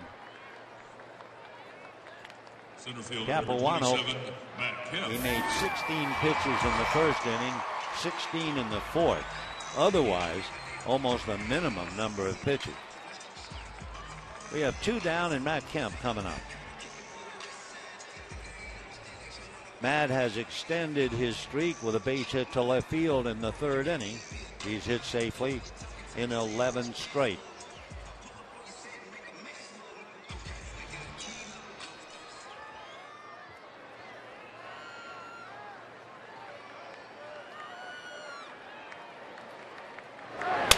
A broken bat, base hit up the middle.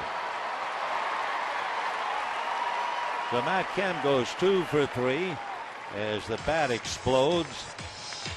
And that'll bring up Andre Ethier. They are still doing a big investigation as to why the bats are shattering. I mean, we see bats shatter, and I mean more than one every day. Thank goodness no one has been hurt yet. By the way, with the 2 hits today, and I guess they're taking the ball now, that is base hit number 1,000 for Matt Kemp. They didn't put it up on the board yet, but I think they will. An 11-game hitting streak, and he now has 1,000 hits. So the batter is Andre Ethier. 2 ground balls for outs.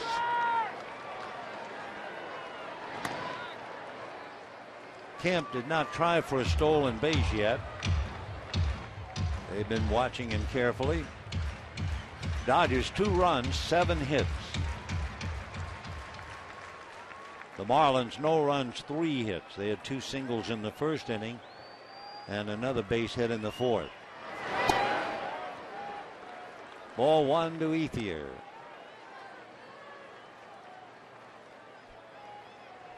So Ethier using the pink bat.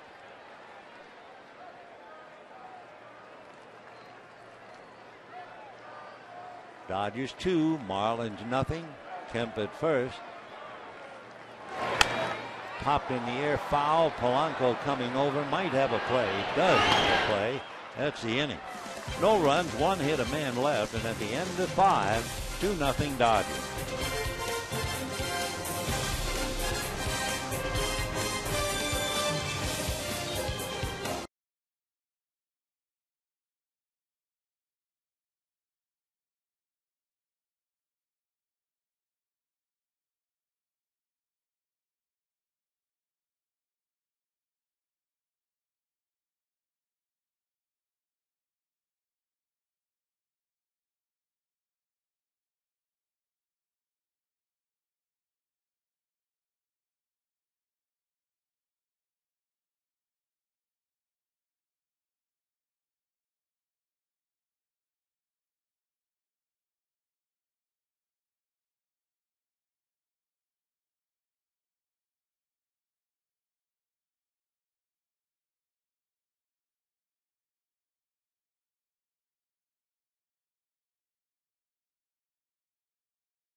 Second no-hitter.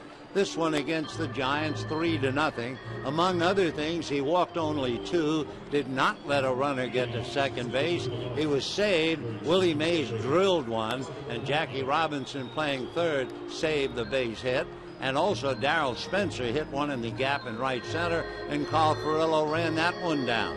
The other no-hitter against the Cubs in 1952, he walked only 1 man, the only man to get on base, and the guy he walked, he couldn't hit as well as you hit. And we'll go back to this one.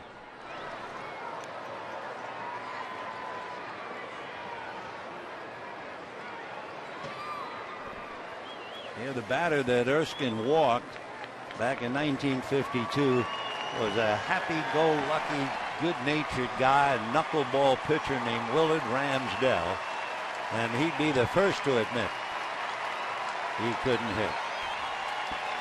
The applause in the background, they put it up on the board. Congratulations, Matt Kemp, on your 1,000th career hit.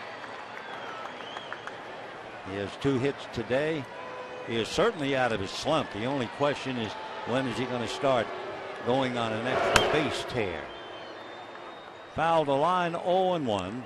Placido Polanco has struck out twice, 0 for 2. For Polanco to strike out is somewhat news. In fact, looking at his numbers, he had struck out 6 times all year, and he struck out twice today. That is news. This time he bangs it to left. Crawford picks it off. 1 out in the 6th. And the batter, Justin Ruggiano, the center fielder. Don't forget the prospects of a very exciting series, a 3-game series with the Washington Nationals, and that's just around the corner. Starting tomorrow night, Jordan Zimmerman will go against Josh Beckett tomorrow night. Dan Herron will go against Clayton Kershaw Tuesday night. Ross Detweiler will go against Matt McGill Wednesday night. Then the Dodgers go out on the road. The Dodgers so far on the road this year, 6-9.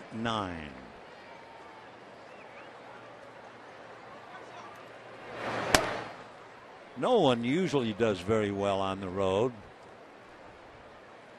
The Cardinals are 14-7. Yankees are 10-6.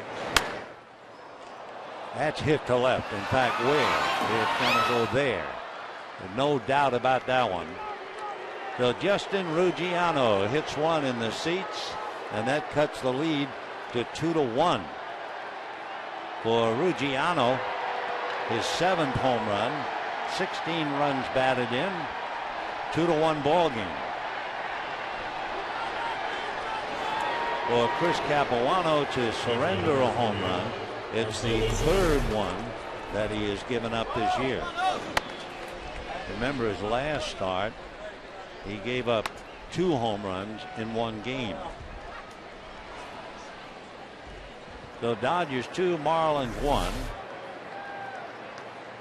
The Diamondbacks had back-to-back home runs against Capuano. Paul Goldschmidt, Cody Ross, and now Justin Ruggiano on his own trying to lead the Marlins back. Popped in the air, foul, coming over as Van Slyke at 6'5", leans in and makes the catch. Nice play.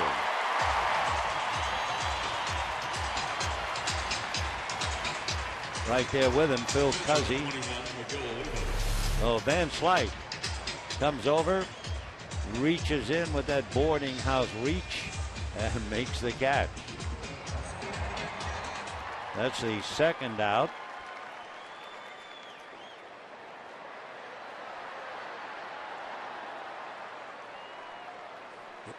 They show it again on the screen. There was a man standing up as if he was going to catch, and then he bailed out, and Scotty made it.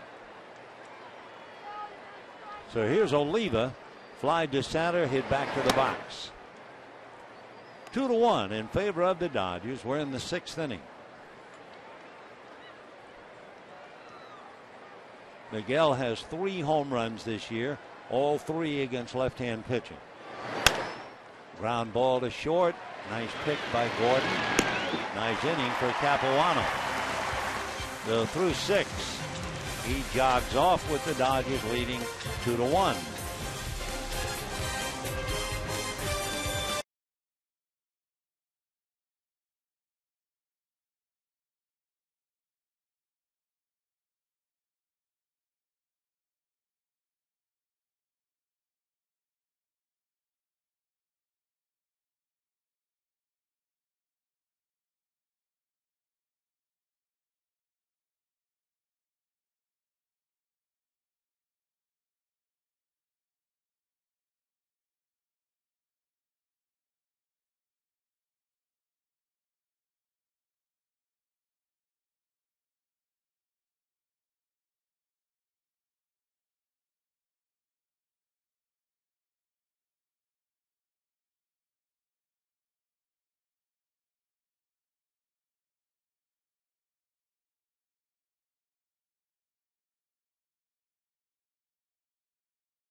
A performance by Scott Van Slyke has held the edge.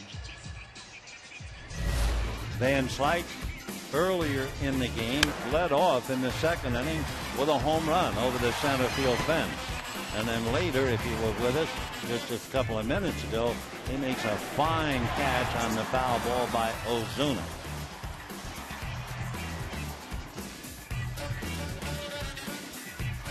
So Van Slyke takes it away. A fan stood behind him and just watched. And Scotty then climbed back onto the field.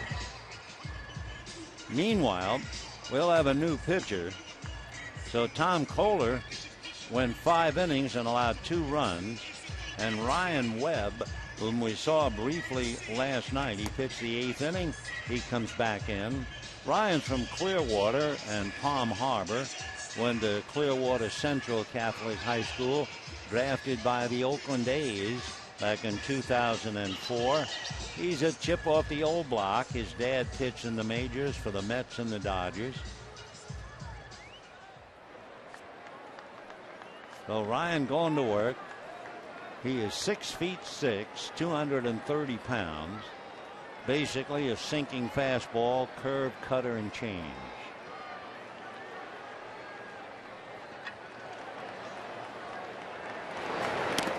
Van Slyke trying to hold up. That'll be a strike. 0-1 the count. Van Slyke, Schumacher, and Fedorovich. Kohler, in his 5 innings, did well, made only 78 pitches.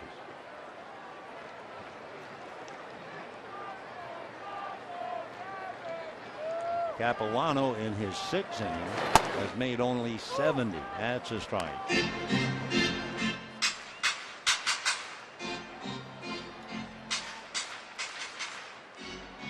Oh, and 2 the count.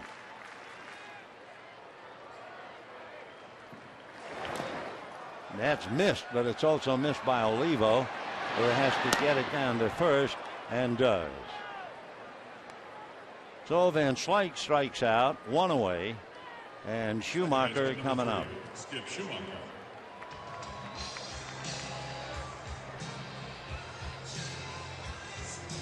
Schumacher has grounded out and doubled to right, scored a run, and that is now the difference. He came home on the scoring fly ball by Nick Punto.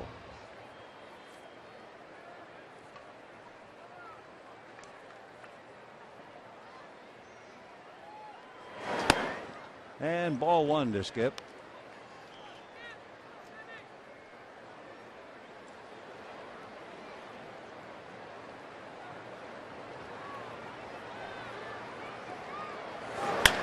And hit down the left field line out of play.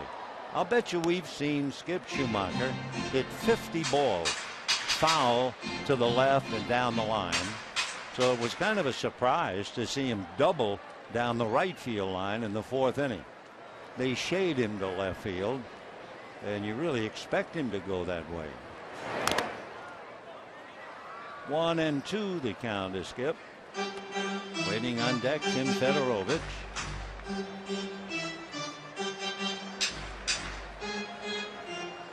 Tough game. Dodgers got a run in the 2nd, in the 4th. The Marlins got a run in the 6th, and that's it. Slicing fly ball to shallow left. Pierre charging to make the catch. Echevarria getting out of the way. So 2 down. For the Dodgers, and the batter Fedorovich, who has struck out in single left. So many times we've seen Schumacher go the other way, and yet it's his double to right field that's the difference right now.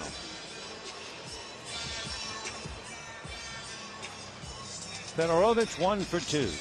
His base hit in the 4th inning advanced Schumacher from 2nd to 3rd, and then Punto's fly ball picked him up, and that's a difference.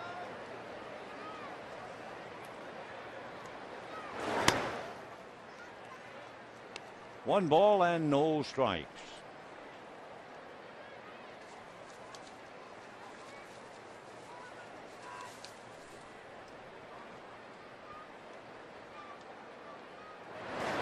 Fastball pulled wide of third. Big hop for Polanco. And he makes the play. So the Dodgers go very quietly against Ryan Webb. And we're heading to the 7th inning. Dodgers 2, Marlins 1.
And the Marlins won.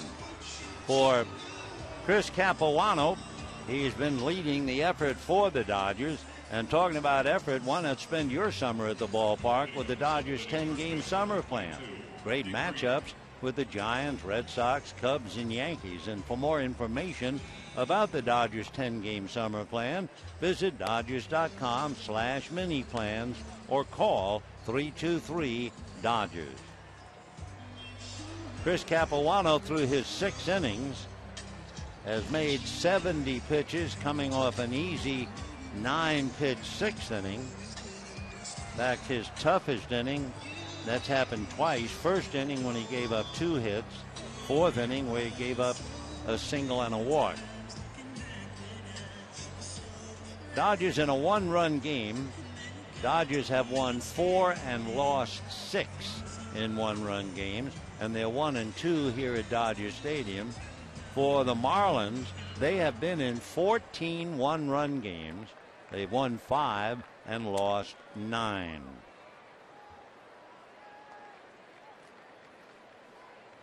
So Capuano working on Nick Green. And ball 1. Green struck out and walked. Playing first base today. Had all of 1 inning experience at first under his belt. He's done a good job. 2-0 the count. Dodgers now have some activity in their bullpen. They get Kenley Jansen up just in case. Light breeze has picked up, blowing from left to right. 2-0. High fly ball. Kemp has to go back on it, but he's there. So Nick Green, a fly ball to center. 1 out in the 7th inning. Second baseman, number 51, Derek Dietrich. And the batter now will be Derek Dietrich. The number one thing for Chris Capuano is get that first man. And he's been able to get the leadoff man throughout the game.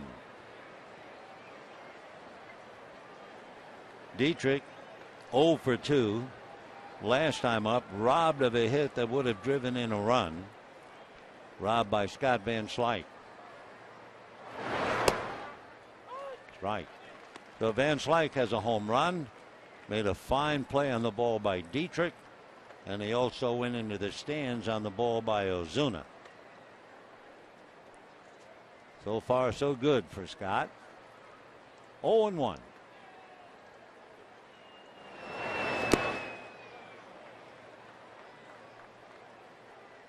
1-1 to Dietrich. Echevarria, the shortstop, on deck.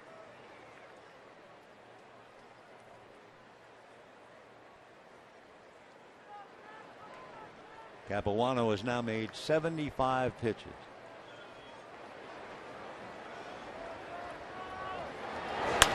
Fouled away off third, upstairs, 1-2. The Nationals here starting tomorrow night. What could be a wonderful series, among others, looking at that young phenom Bryce Harper, who's had a toe infection, but I believe he's healed and ready to play again.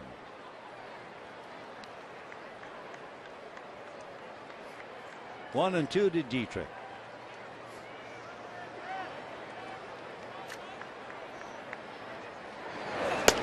Fastball missed. After the Washington series, the Dodgers go to Atlanta. The Giants are playing the Atlanta right now, and the Giants lead the Braves 5-0 bottom of the sixth. Tim Lincecum has a 2-hit shutout. And Sandoval, Scutaro, and Belt have homered against Chris Medlin. Giants began the day in first place, one game in front of Arizona. 2-2 the count to Derek Dietrich.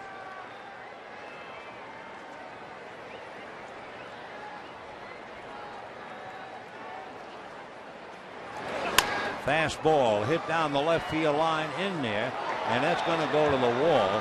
Crawford having to go back to get it. Into second base with a double is Dietrich. So he could easily be 2 for 3. He is 1 for 3. More importantly now, he represents the tying run at second base with 1 out.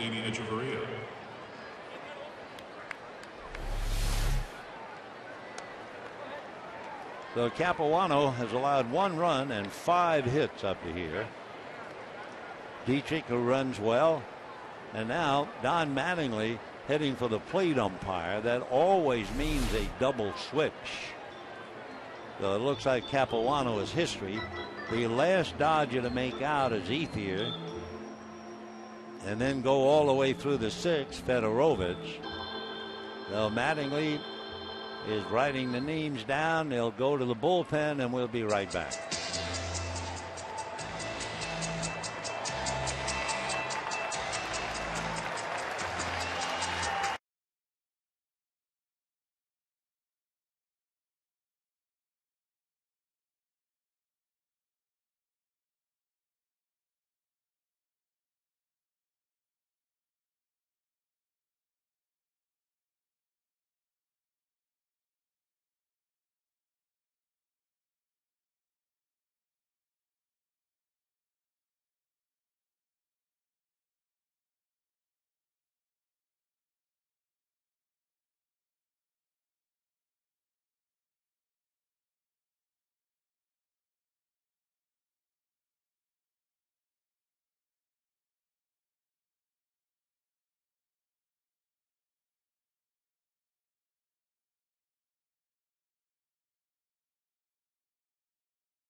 He went 6 1/3 innings and pitched exceptionally well. Made 79 pitches. So interestingly enough, each starter goes out with the same number of pitches. However, Capuano worked an inning and a third more than Kohler. It's a very tough 2-1 game. And of course, the tying run, Dietrich at second base with 1 out. Both pitchers not overpowering, but instead throwing strikes. So Kenley Jansen coming in alongside of Juan Uribe. So if you're keeping score, Uribe will bat ninth at third base. Nick Punto will move over to second base and stay in his slot. He'll lead off. And then you would put Kenley Jansen in Schumacher's spot.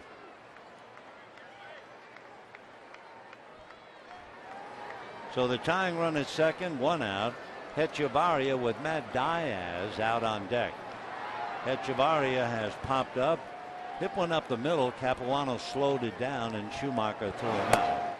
That's a strike. Kenley Jansen did not pitch in last night's game. He had Rodriguez, Guerrier, and Guerra last night. Hechavarria 0 for 2.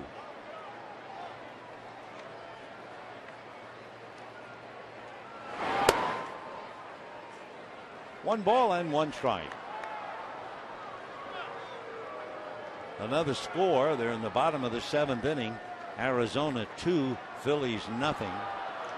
Brandon McCarthy had a shutout going for Arizona into the seventh.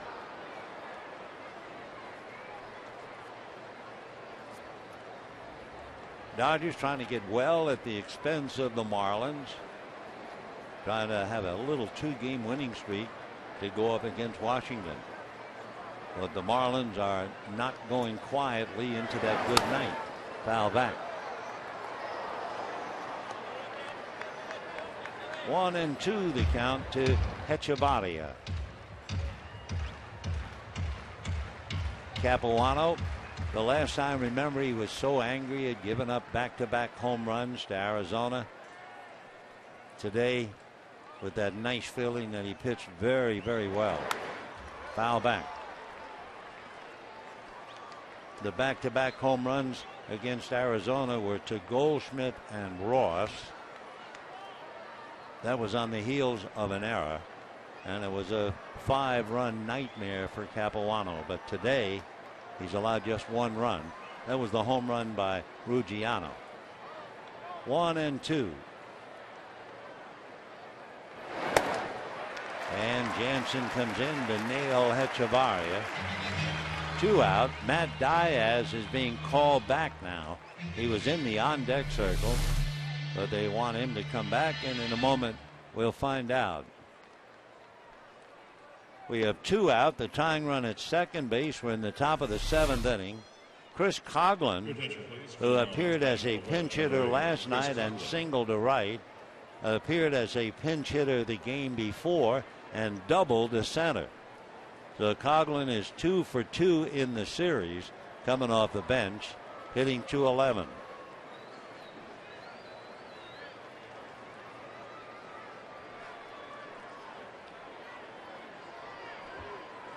So Coughlin with a big at bat here, trying to pick up the tying run from second base.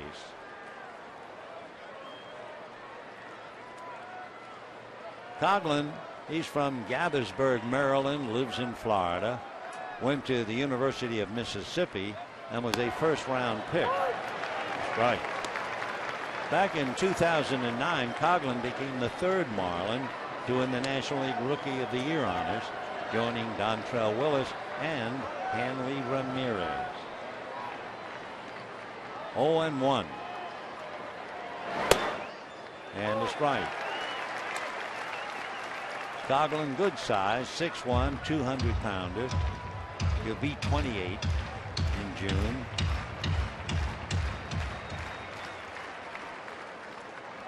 No balls and 2 strikes.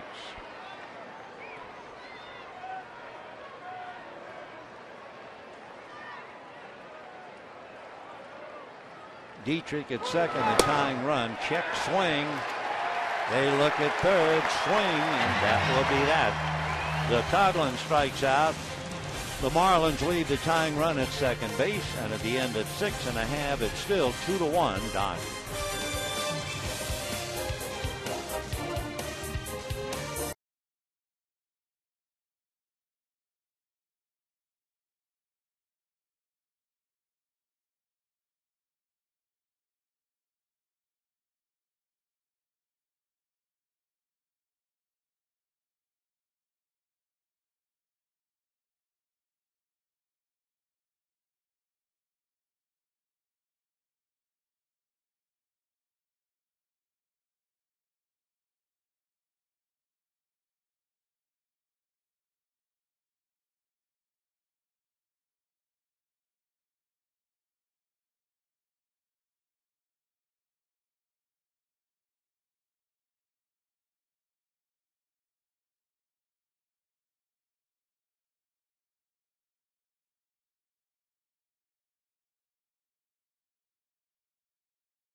other things, Matt Kemp has 2 hits to extend his hitting streak to 11 straight, and the second hit marked the 1,000th of his career. Scott Van Slyke has had a big day, a couple of big plays with the glove and a solo home run.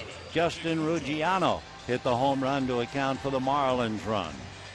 Big John Roush is on the mound as we go to the bottom of the 7th inning. Big John, 6 feet 11, and he'll be pitching now to Punto, then Uribe, and that's a strike. 0-1.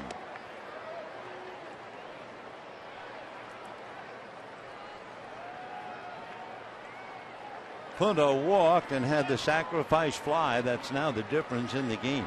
It scored Schumacher from third.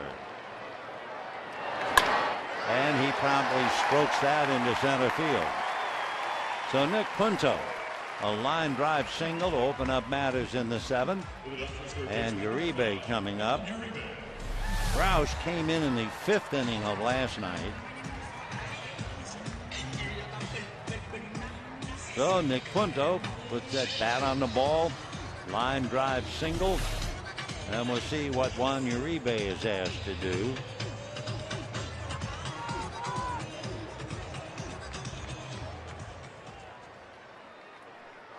Uribe hitting .264 with 2 home runs, 7 runs batted in.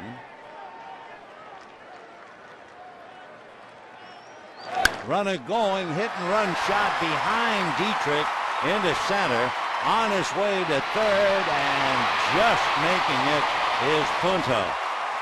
Ruggiano made a great throw, and Nick Punto just able to get in underneath the tag. Nick might be shaken up a little bit. Boy, they got a couple of pretty good arms out there, and Ruggiano and Ozuna. So the Dodgers put the hit and run play on, and Uribe obliges as Punto goes, and the base hit to right center, and then a very close play at third. So the Dodgers, at the expense of John Roush, have runners at first and third and nobody out. Oliva out to the mound to talk to Roush, and the batter will be Carl Crawford. Crawford single, grounded out, slide to left, and now it looks like Mike Redmond might be going to his bullpen and bring in a left-hander, because you have Crawford and Gordon back-to-back left-hand batters. He'll take the ball from Roush. John will leave, and we'll be right back.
In to pitch. Dietrich, the second baseman, wears pink shoes. And we mentioned Rob Brantley, the catcher, who would come out and warm up wearing pink shoes. Meanwhile, Mike Dunn with a 1-0 record. We saw Mike briefly in game 1. He worked the 7th inning and struck out Crawford. So he's going to face Crawford right now. So Mike getting ready. And so is Crawford, who has single, grounded out, fly to left.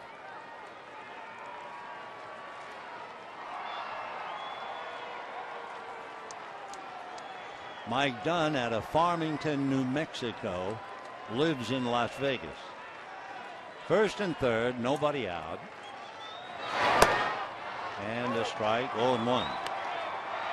Mike Dunn was originally drafted by the Yankees as an outfielder. After 2 years, he wasn't hitting very much. They wanted to make him a pitcher. He wasn't very happy about it, but he had pitched in high school, so he decided to give it a try, and he's doing okay. That's popped foul off to the left and out of play. 0-2 the count to Carl Crawford. Mike Dunn played briefly 4 games for the Yankees in 2009. He was in 20 games for the Braves in 2010, and he's been with the Marlins since. 0-2. Ball 1. We mentioned it the other night.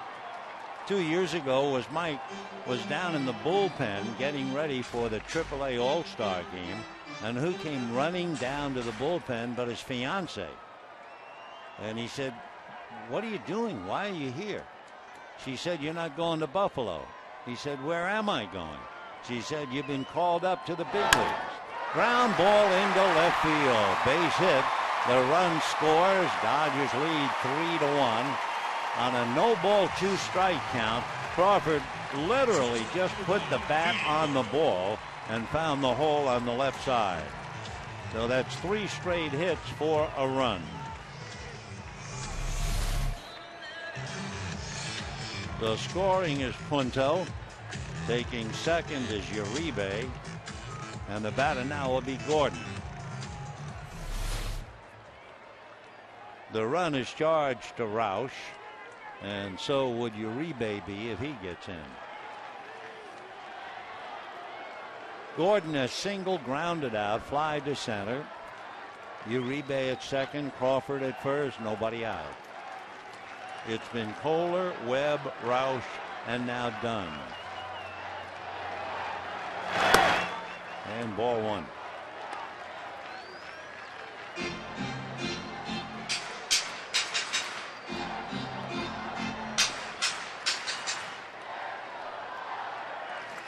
D hitting .276, 1 for 3. They're looking bunt. Green and Polanco with Polanco caddy corner. And a strike. 1-1 to D. Gordon. Dodgers a run in the second, a run in the fourth. The home run by Ruggiano got the Marlins close, and the Dodgers put together 3 straight singles for an extra run to lead 3-1. 1-1 to Gordon. The bunt on the chalk has to be fielded, and the out recorded. Nice play by Polanco. He had to make that quick decision, and it did appear like it was going to stay on the grass. So Gordon sacrifices, and the Dodgers now have second and third, 1 out, and Matt Kemp the batter. So talk about the horns of a dilemma. Do you face Kemp with first base open and match 2 for 3, or do you put Kemp on and go after Ethier, who had a 4-hit game last night but is 0 for 3 today? We'll see. The man who tells us will be Olivo, and they'll walk him. So Kemp will get the walk. And in a moment, Andre Ethier will be facing Mike Dunn with the bases loaded.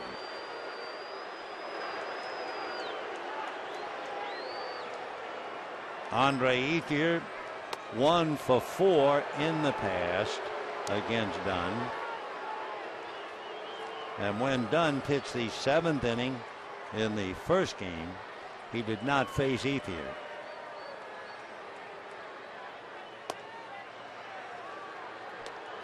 So in a moment, the base is loaded. 1 out. Dodgers trying to add to a 3-1 lead. When the Marlins come up in the 8th inning, they'll have Pierre, Polanco, and Ruggiano. So here comes Andre with the bases loaded. Ethier in his career has had 4 grand slams, most recently last year in Seattle. So you have Kemp, Crawford, and Uribe all out on the lines. The breeze has really picked up now, blowing to right field. All of a sudden, the flags are at right angles to the poles. Well, that's a little surprise, and it makes you think about Ethier trying to get the ball up in the air to right field.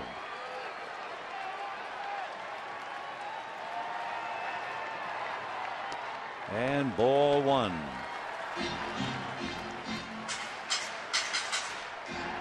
So Mike Dunn came up and pitched to Crawford, who singled. Gordon sacrifices. He walks Kemp. Now tries to get Ethier.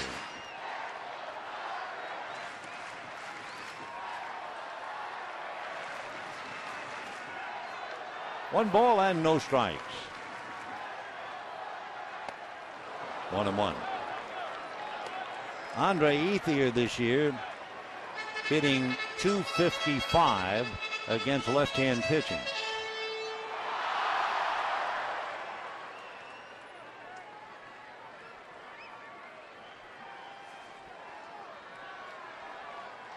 One and one the count.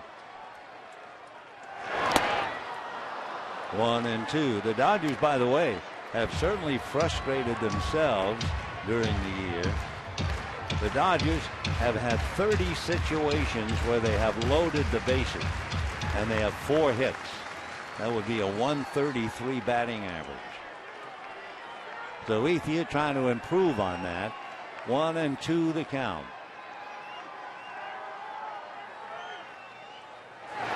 Foul back. For the Dodgers, 3 runs, 10 hits. 1 run, 5 hits for the Marlins, and we're in the 7th.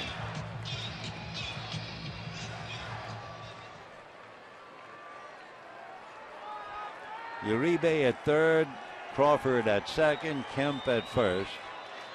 1 out.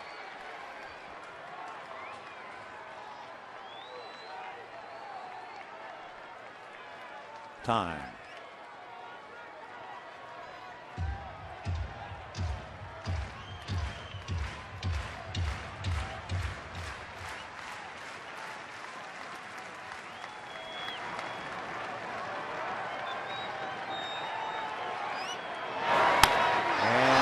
Up into shallow left. Here comes Pierre. He does not have a good arm, so the Dodgers run on him and score.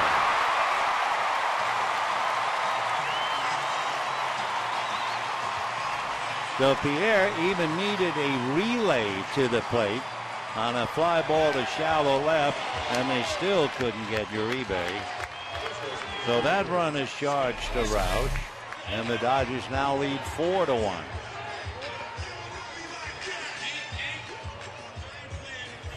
So Crawford holding at second, Kemp to first. Uribe brings in the run. So 2 on, 2 out.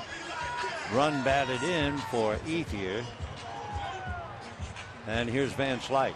So it's kind of sad if you're on the outside looking in. We have seen the arms of Marcell Ozuna in right field, and we saw Ruggiano's arm from center field, and then you have Juan Pierre, who just can't throw much at all. Hit down the right field line, slicing as she goes foul.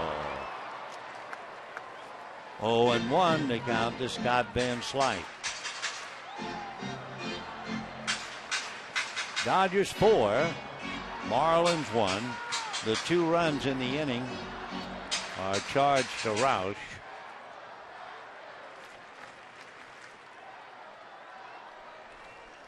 Crawford and Kemp out there.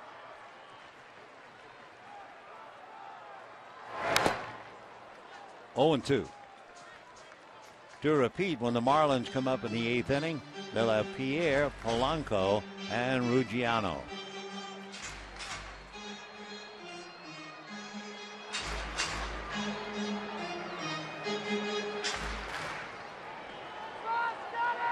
No balls, 2 strikes.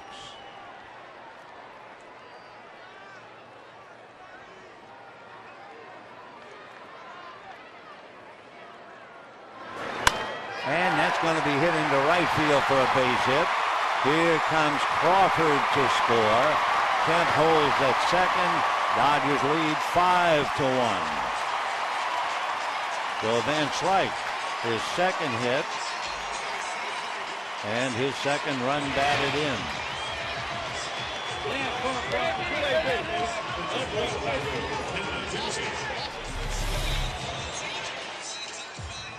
So Roush had a bad time, gave up a couple of hits, and they've been cashed in. Now Crawford has scored the 3rd run of the inning. Dodgers have opened it up 5-1. And the batter is Kenley Jansen in the spot occupied originally by Skip Schumacher. 2 out.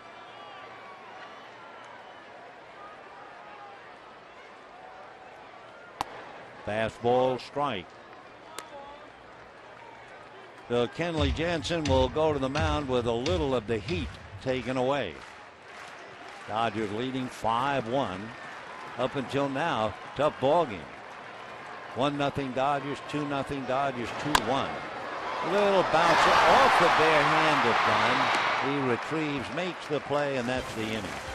But 8 men come to the plate. 3 of them come home, and at the end of 7, it's 5-1 Dodgers.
Our Twitter poll question and the results. Who do you think is the best in the East? Would it be the Braves or would it be the Nationals? And as you can see, pretty close vote. The Braves get it by a nod, and the Nationals will be here. In fact, here's the Dodger problem. Who do you think is the best in the East? They're going to play Washington Monday, Tuesday, Wednesday, and then they'll play Atlanta Friday, Saturday, Sunday. So they have some tough games right around the corner, and we hope you'll be out here to join us for the 3-game series with the Nationals. After the road trip, the Dodgers will come back to play the Cardinals and the Angels. So Scott Van Slyke continues to come up with everything the Dodgers needed.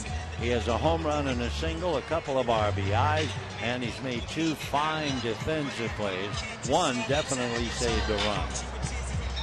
So Van Slyke leading the way, and the Dodgers going to the 8th against Juan Pierre. Pierre fly to center, grounded to short, struck out, 0 for 3. Hitting .242. Uribe plays him up in on the grass. So Kenley Jansen try to finishing up for Capuano, at least this inning. Then perhaps Brandon League would be brought in to pitch the ninth. We'll see. Pierre, Polanco, Ruggiano.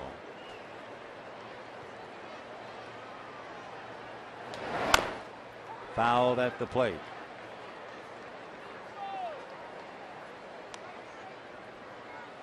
Juan got a little bit of that, so timeout for the moment.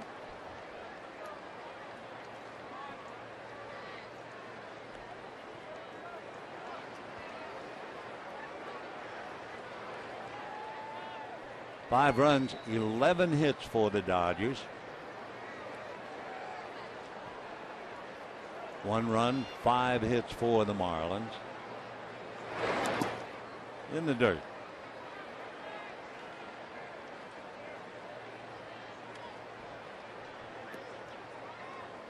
Chris Capuano went 6 1/3, made 79 pitches, and now Jansen is trying to get Chris his first win of the season. 1-2.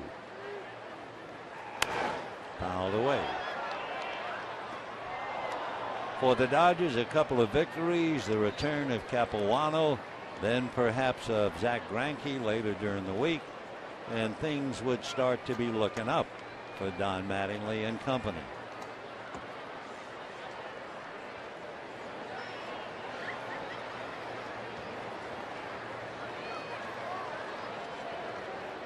One and two. 2-2. This is game number 36. So there's 126 games left. A lot of baseball left to be played before this thing is going to be decided. 2-2 to Juan Pierre. And that hits something, the bat. So Pierre just trying to get out of the way of it. 2-2 the count to Juan.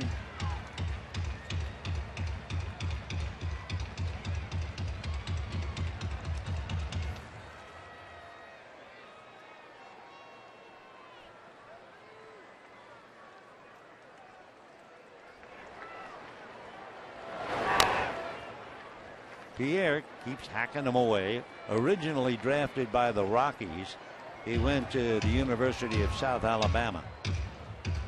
Childhood hero was Darryl Strawberry. His father got him a Orange Highway pylon, and he used that as a batting tee as a little boy. And a bouncer down to second. Punto on the run. So Pierre goes 0 for 4, and we have 1 out in the 8th inning, and Placido Polanco coming up. Number 30, Placido Polanco. Polanco was struck out twice, and that really is news. He had only struck out 6 times all year. Then last time up, hit the ball hard, a line drive to left, and Crawford ran it down. On deck, Ruggiano, Justin the center fielder, waiting his turn.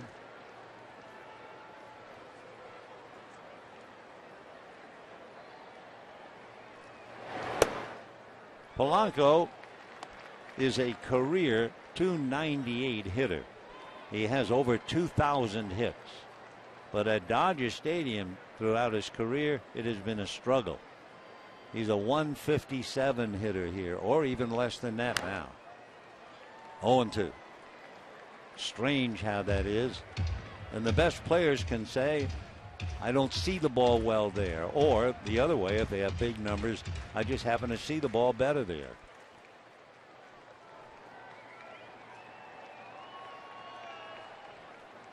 (0-2) to Placido. Fouled away over the head of the on-deck hitter Ruggiano. Polanco's 5'10", a stocky 190. He'll be 38 in October. He's had a troublesome back, but he's played every day here. 0-2 in the dirt. For Polanco, very strict parents and school. He was allowed to play baseball only twice a week. That was Wednesday and Saturday. Otherwise, you had to go to school. That was it. Manny Mota coached Placido in youth baseball in the Dominican. Well, the struggles continue for Placido as he goes 0 for 4. And imagine, he struck out 6 times coming into this series, and he strikes out 3 times today. So 2 down, and Justin Ruggiano singled, struck out, homered. Jansen has now struck out 3. Remember, he came in with a runner at second, Dietrich, and 1 out in the 7th inning. And he struck out Hechavarria and Coghlan. Now he nails Polanco.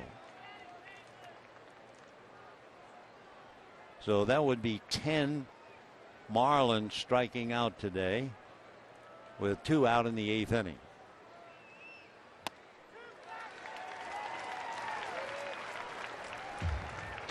Jansen, a nice easy 93 on that delivery. Of course, Kenley's a big man, 6'6", a good 255. Foul back. When the Dodgers come up in the bottom of the 8th, Tim Fedorovich, then Nick Punto and Juan Uribe.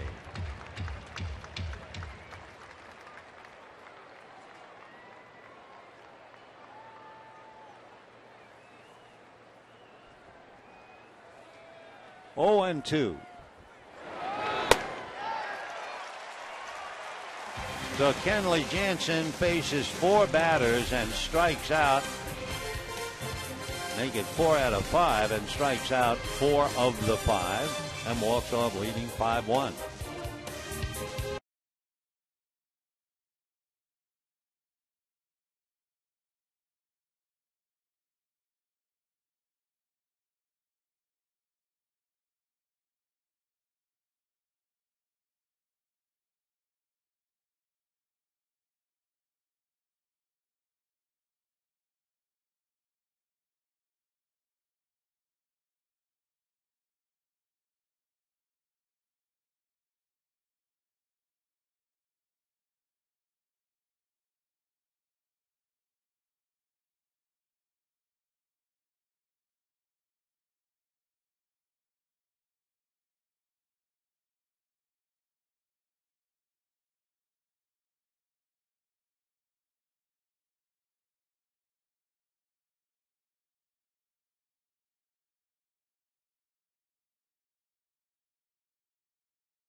TV is celebrating 11 years.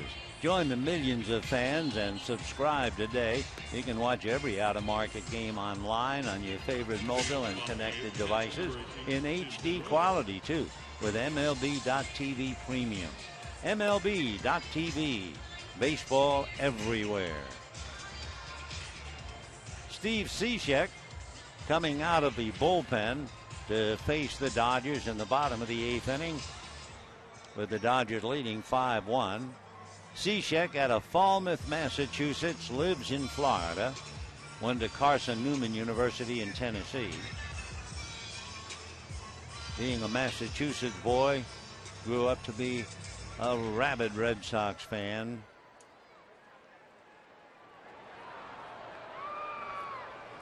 Cishek following Dunn to the mound. 1 ball and no strikes. Fedorovich struck out, single, grounded out, 1 for 3. Then Punto and then Uribe. Comebacker. Cishek almost cut in half by it, but stays with it. And we have 1 out. Well, I'm sure the Marlins can relate to this. Second baseman, number 7. Brandon McCarthy for Arizona left through the 8th inning, leading 2-0, making 87 pitches. J.J. Putz, you know, is on the DL with Arizona, so they brought in Heath Bell, who was such a bitter disappointment in Miami. And what happened? Heath Bell allowed 2 runs in the 9th inning to tie it up. Down in the Dodger bullpen, Brandon Lee warms up. And the batter is Punto. Foul back. Nix had a perfect day. He walked. He had a sacrifice fly, single to center, and scored a run.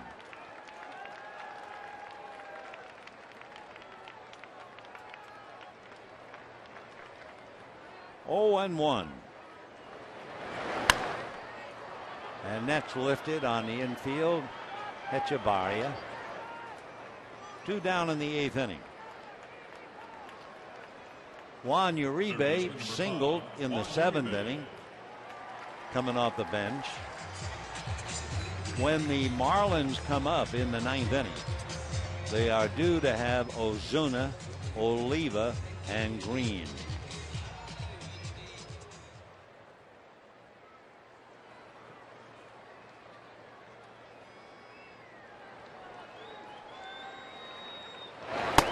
And ball 1. Cishek, certainly a hard worker. During the offseason, he drives 1 hour and 45 minutes from Cape Cod to Hudson, Massachusetts for winter workouts. A lot of minor leaguers there. Red Sox and now Yankee infielder Kevin Youkilis trains there. They throw medicine balls around, pound a tractor tire. A lot of hard work and a 2-hour drive to get there.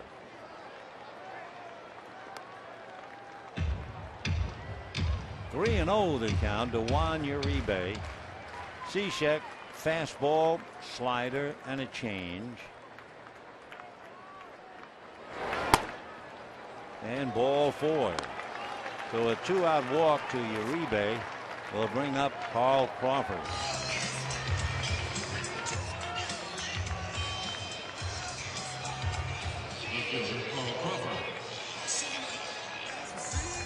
Carl Crawford singled off Nick Green's glove, grounded out, flied out, and hit an 0-2 pitch, a big pitch in the 7th inning for a base hit to drive in a run.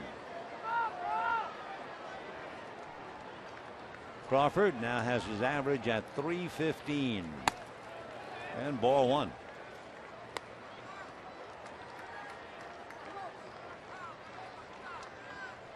Paid attendance today, 43,958. Right. 43,958. And we certainly trust they used a lot of water and sunblock. A good day to wear a hat, too.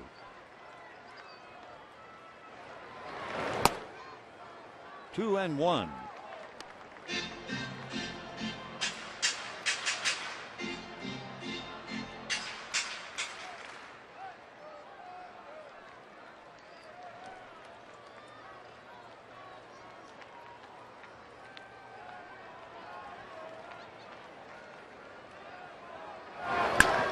Fouled away off third down the line. We'll repeat because it is such an attractive series coming up. Monday night, Jordan Zimmerman against Josh Beckett. Tuesday night, Dan Herron against Clayton Kershaw. Wednesday night, Ross Detweiler and Matt McGill. The Nationals will be here. When they were the Washington Senators, there used to be a battle cry: Washington, first in war, first in peace, and last in the American League. So the Nationals are a good club in the National League, and a game out of first. 3-2 the count. D. Gordon waiting on deck.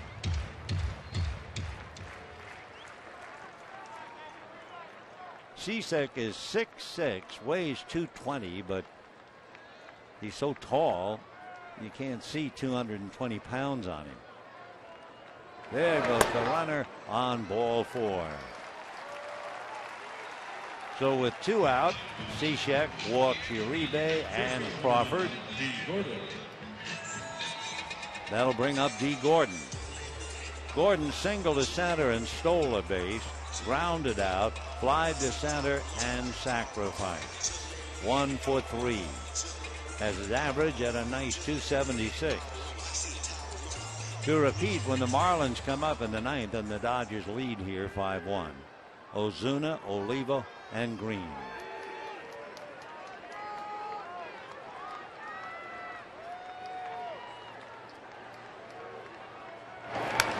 Oh, and 1. Wade LeBlanc, who was supposed to pitch today, at least a few days before the game. Then they took Wade out, and they started Tom Kohler, who did well. Kohler went 5 innings, allowed 2 runs. Well, LeBlanc throwing in the pen. That's a strike. 0-2 to Gordon. Matt Kemp on deck.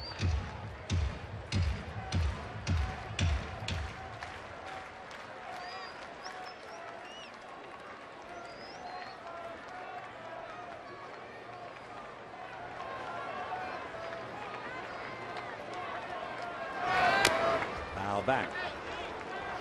So with 2 out, Uribe walks, Crawford walks, and Gordon up there. No balls, 2 strikes. Dodgers lead 5-1, bottom of the 8th.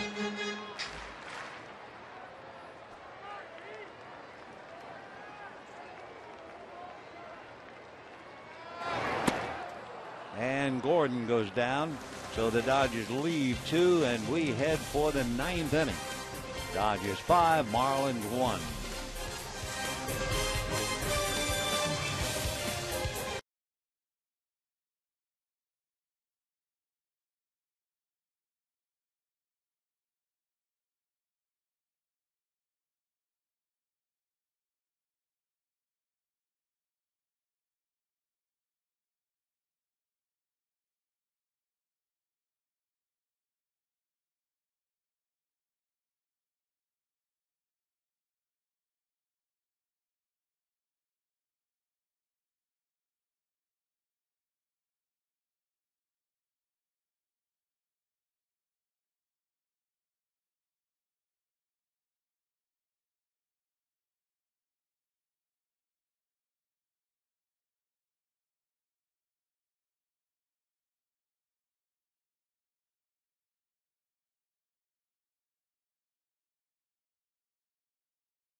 To you by your Southern California Toyota dealers.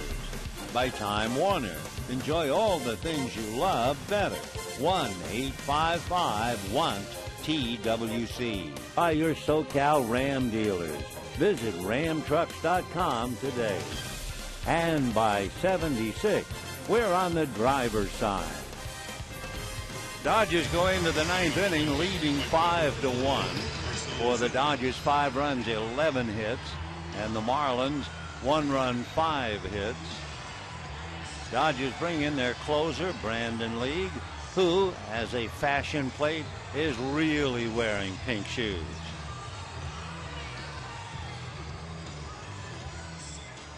So Brandon ready to join the fray.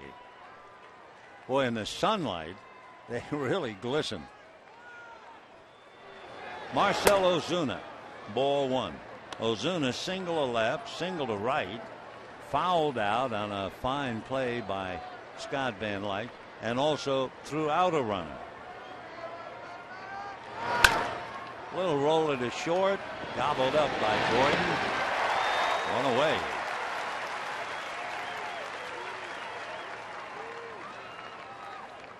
Catcher, number 21, Miguel Olivo.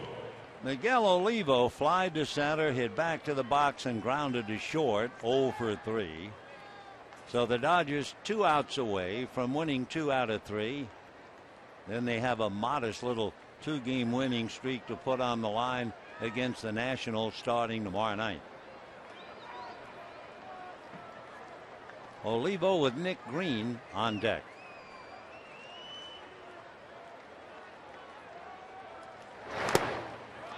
Good sinker, 0-1.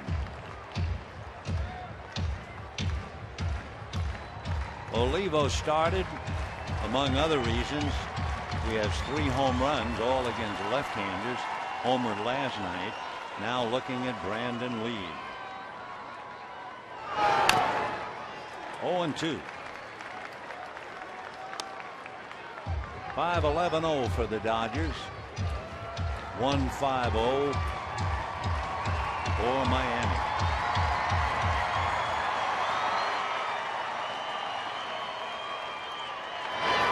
Brandon Lee has had a save 8 out of 9 opportunities this year. Very much of a ground ball pitcher as well.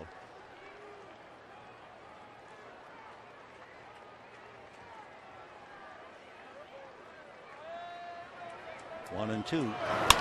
And that's going to be lifted into center for a base hit. So Olivo comes up with a single to center with 1 out. And Nick Green is struck out, walk, fly to center. No sooner do we mention, of course, that Brandon Lee is a ground ball pitcher. He gives up the base hit. He's 9th best among all major league receivers in getting ground balls. So here's Green playing a full game at first base for the first time in his life, and a strike.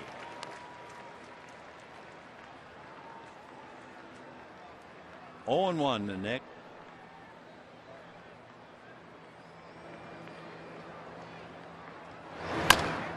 Chopper down to short. Gordon quickly back to Quinto. No other play. Big Olivo coming in there. Nick never had a chance. So the force play, 2 out, and the batter will be second baseman number 51, Derek Dietrich. Derek Dietrich, the second baseman, robbed of a hit by Van Slyke, and that was a big play. If Van Slyke doesn't handle the ground ball in the 4th inning, the Marlins score to tie up the game, and who knows what might have happened from then. So a big play by Scott on Dietrich, and then last time up, Dietrich doubled, and this time he bangs one to center for a base hit. He's 2 for 4, could easily be 3 for 4. And Hechavarria, the shortstop, coming up. Shortstop number 3, Adeni Hechavarria. So Brandon Lee has allows 2 hits in the 9th. Greg Dobbs, left-hand hitter, is out on deck. Hechavarria checking in at the plate. 1 run, 7 hits for the Marlins now. There goes the runner to second. Defensive indifference, no stolen base. So second and third, 2 out. 5-1 Dodgers in the ninth.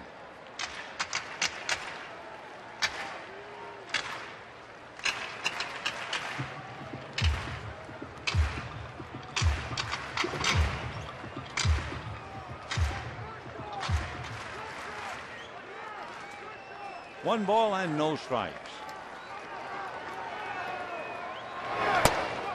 Sinker on the corner for a strike.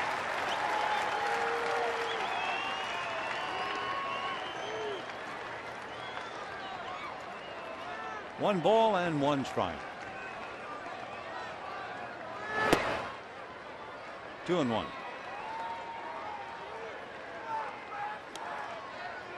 Marlins go home after the game. An 11-day, 10-game road trip. Dodgers dig in for 3 with Washington, and then they go out for a 6-game road trip to Atlanta and Milwaukee. 2-1. And that's going to go into right field down the line. Fair ball. 2 runs will score. On his way to second and just getting in there is Hechavarria, and we still have a game. The Dodger lead is 5-3 as Hechavarria doubles in 2.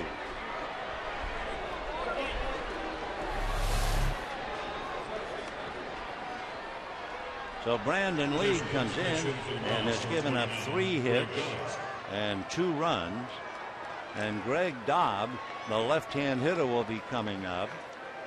Rick Honeycutt is going to the mound. Dobbs last night was 0 for 3. The last out, he hit a line drive right back at Javi Guerra. Dobbs in the first game went 0 for 4. So Dobbs looking for his first hit in the series, batting for Cishek.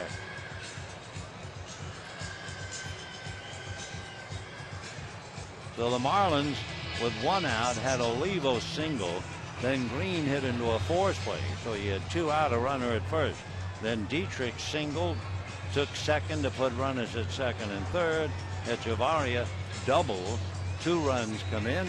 It's 5-3. Down in the Dodger bullpen, J.P. Howell begins to loosen up as Dobbs checks in.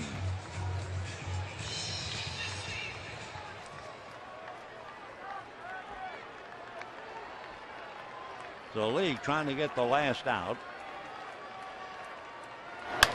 Dobbs ground ball smothered by Uribe to throw him out. Nice play by Juan Uribe. That takes a base hit away from Dobbs. Also prevented a run from scoring. So Brandon Lee gets through the 9th inning so far by the skin of his teeth, and the Dodgers make it 2 straight against the Marlins. 5 runs, 11 hits, and no errors for the Dodgers.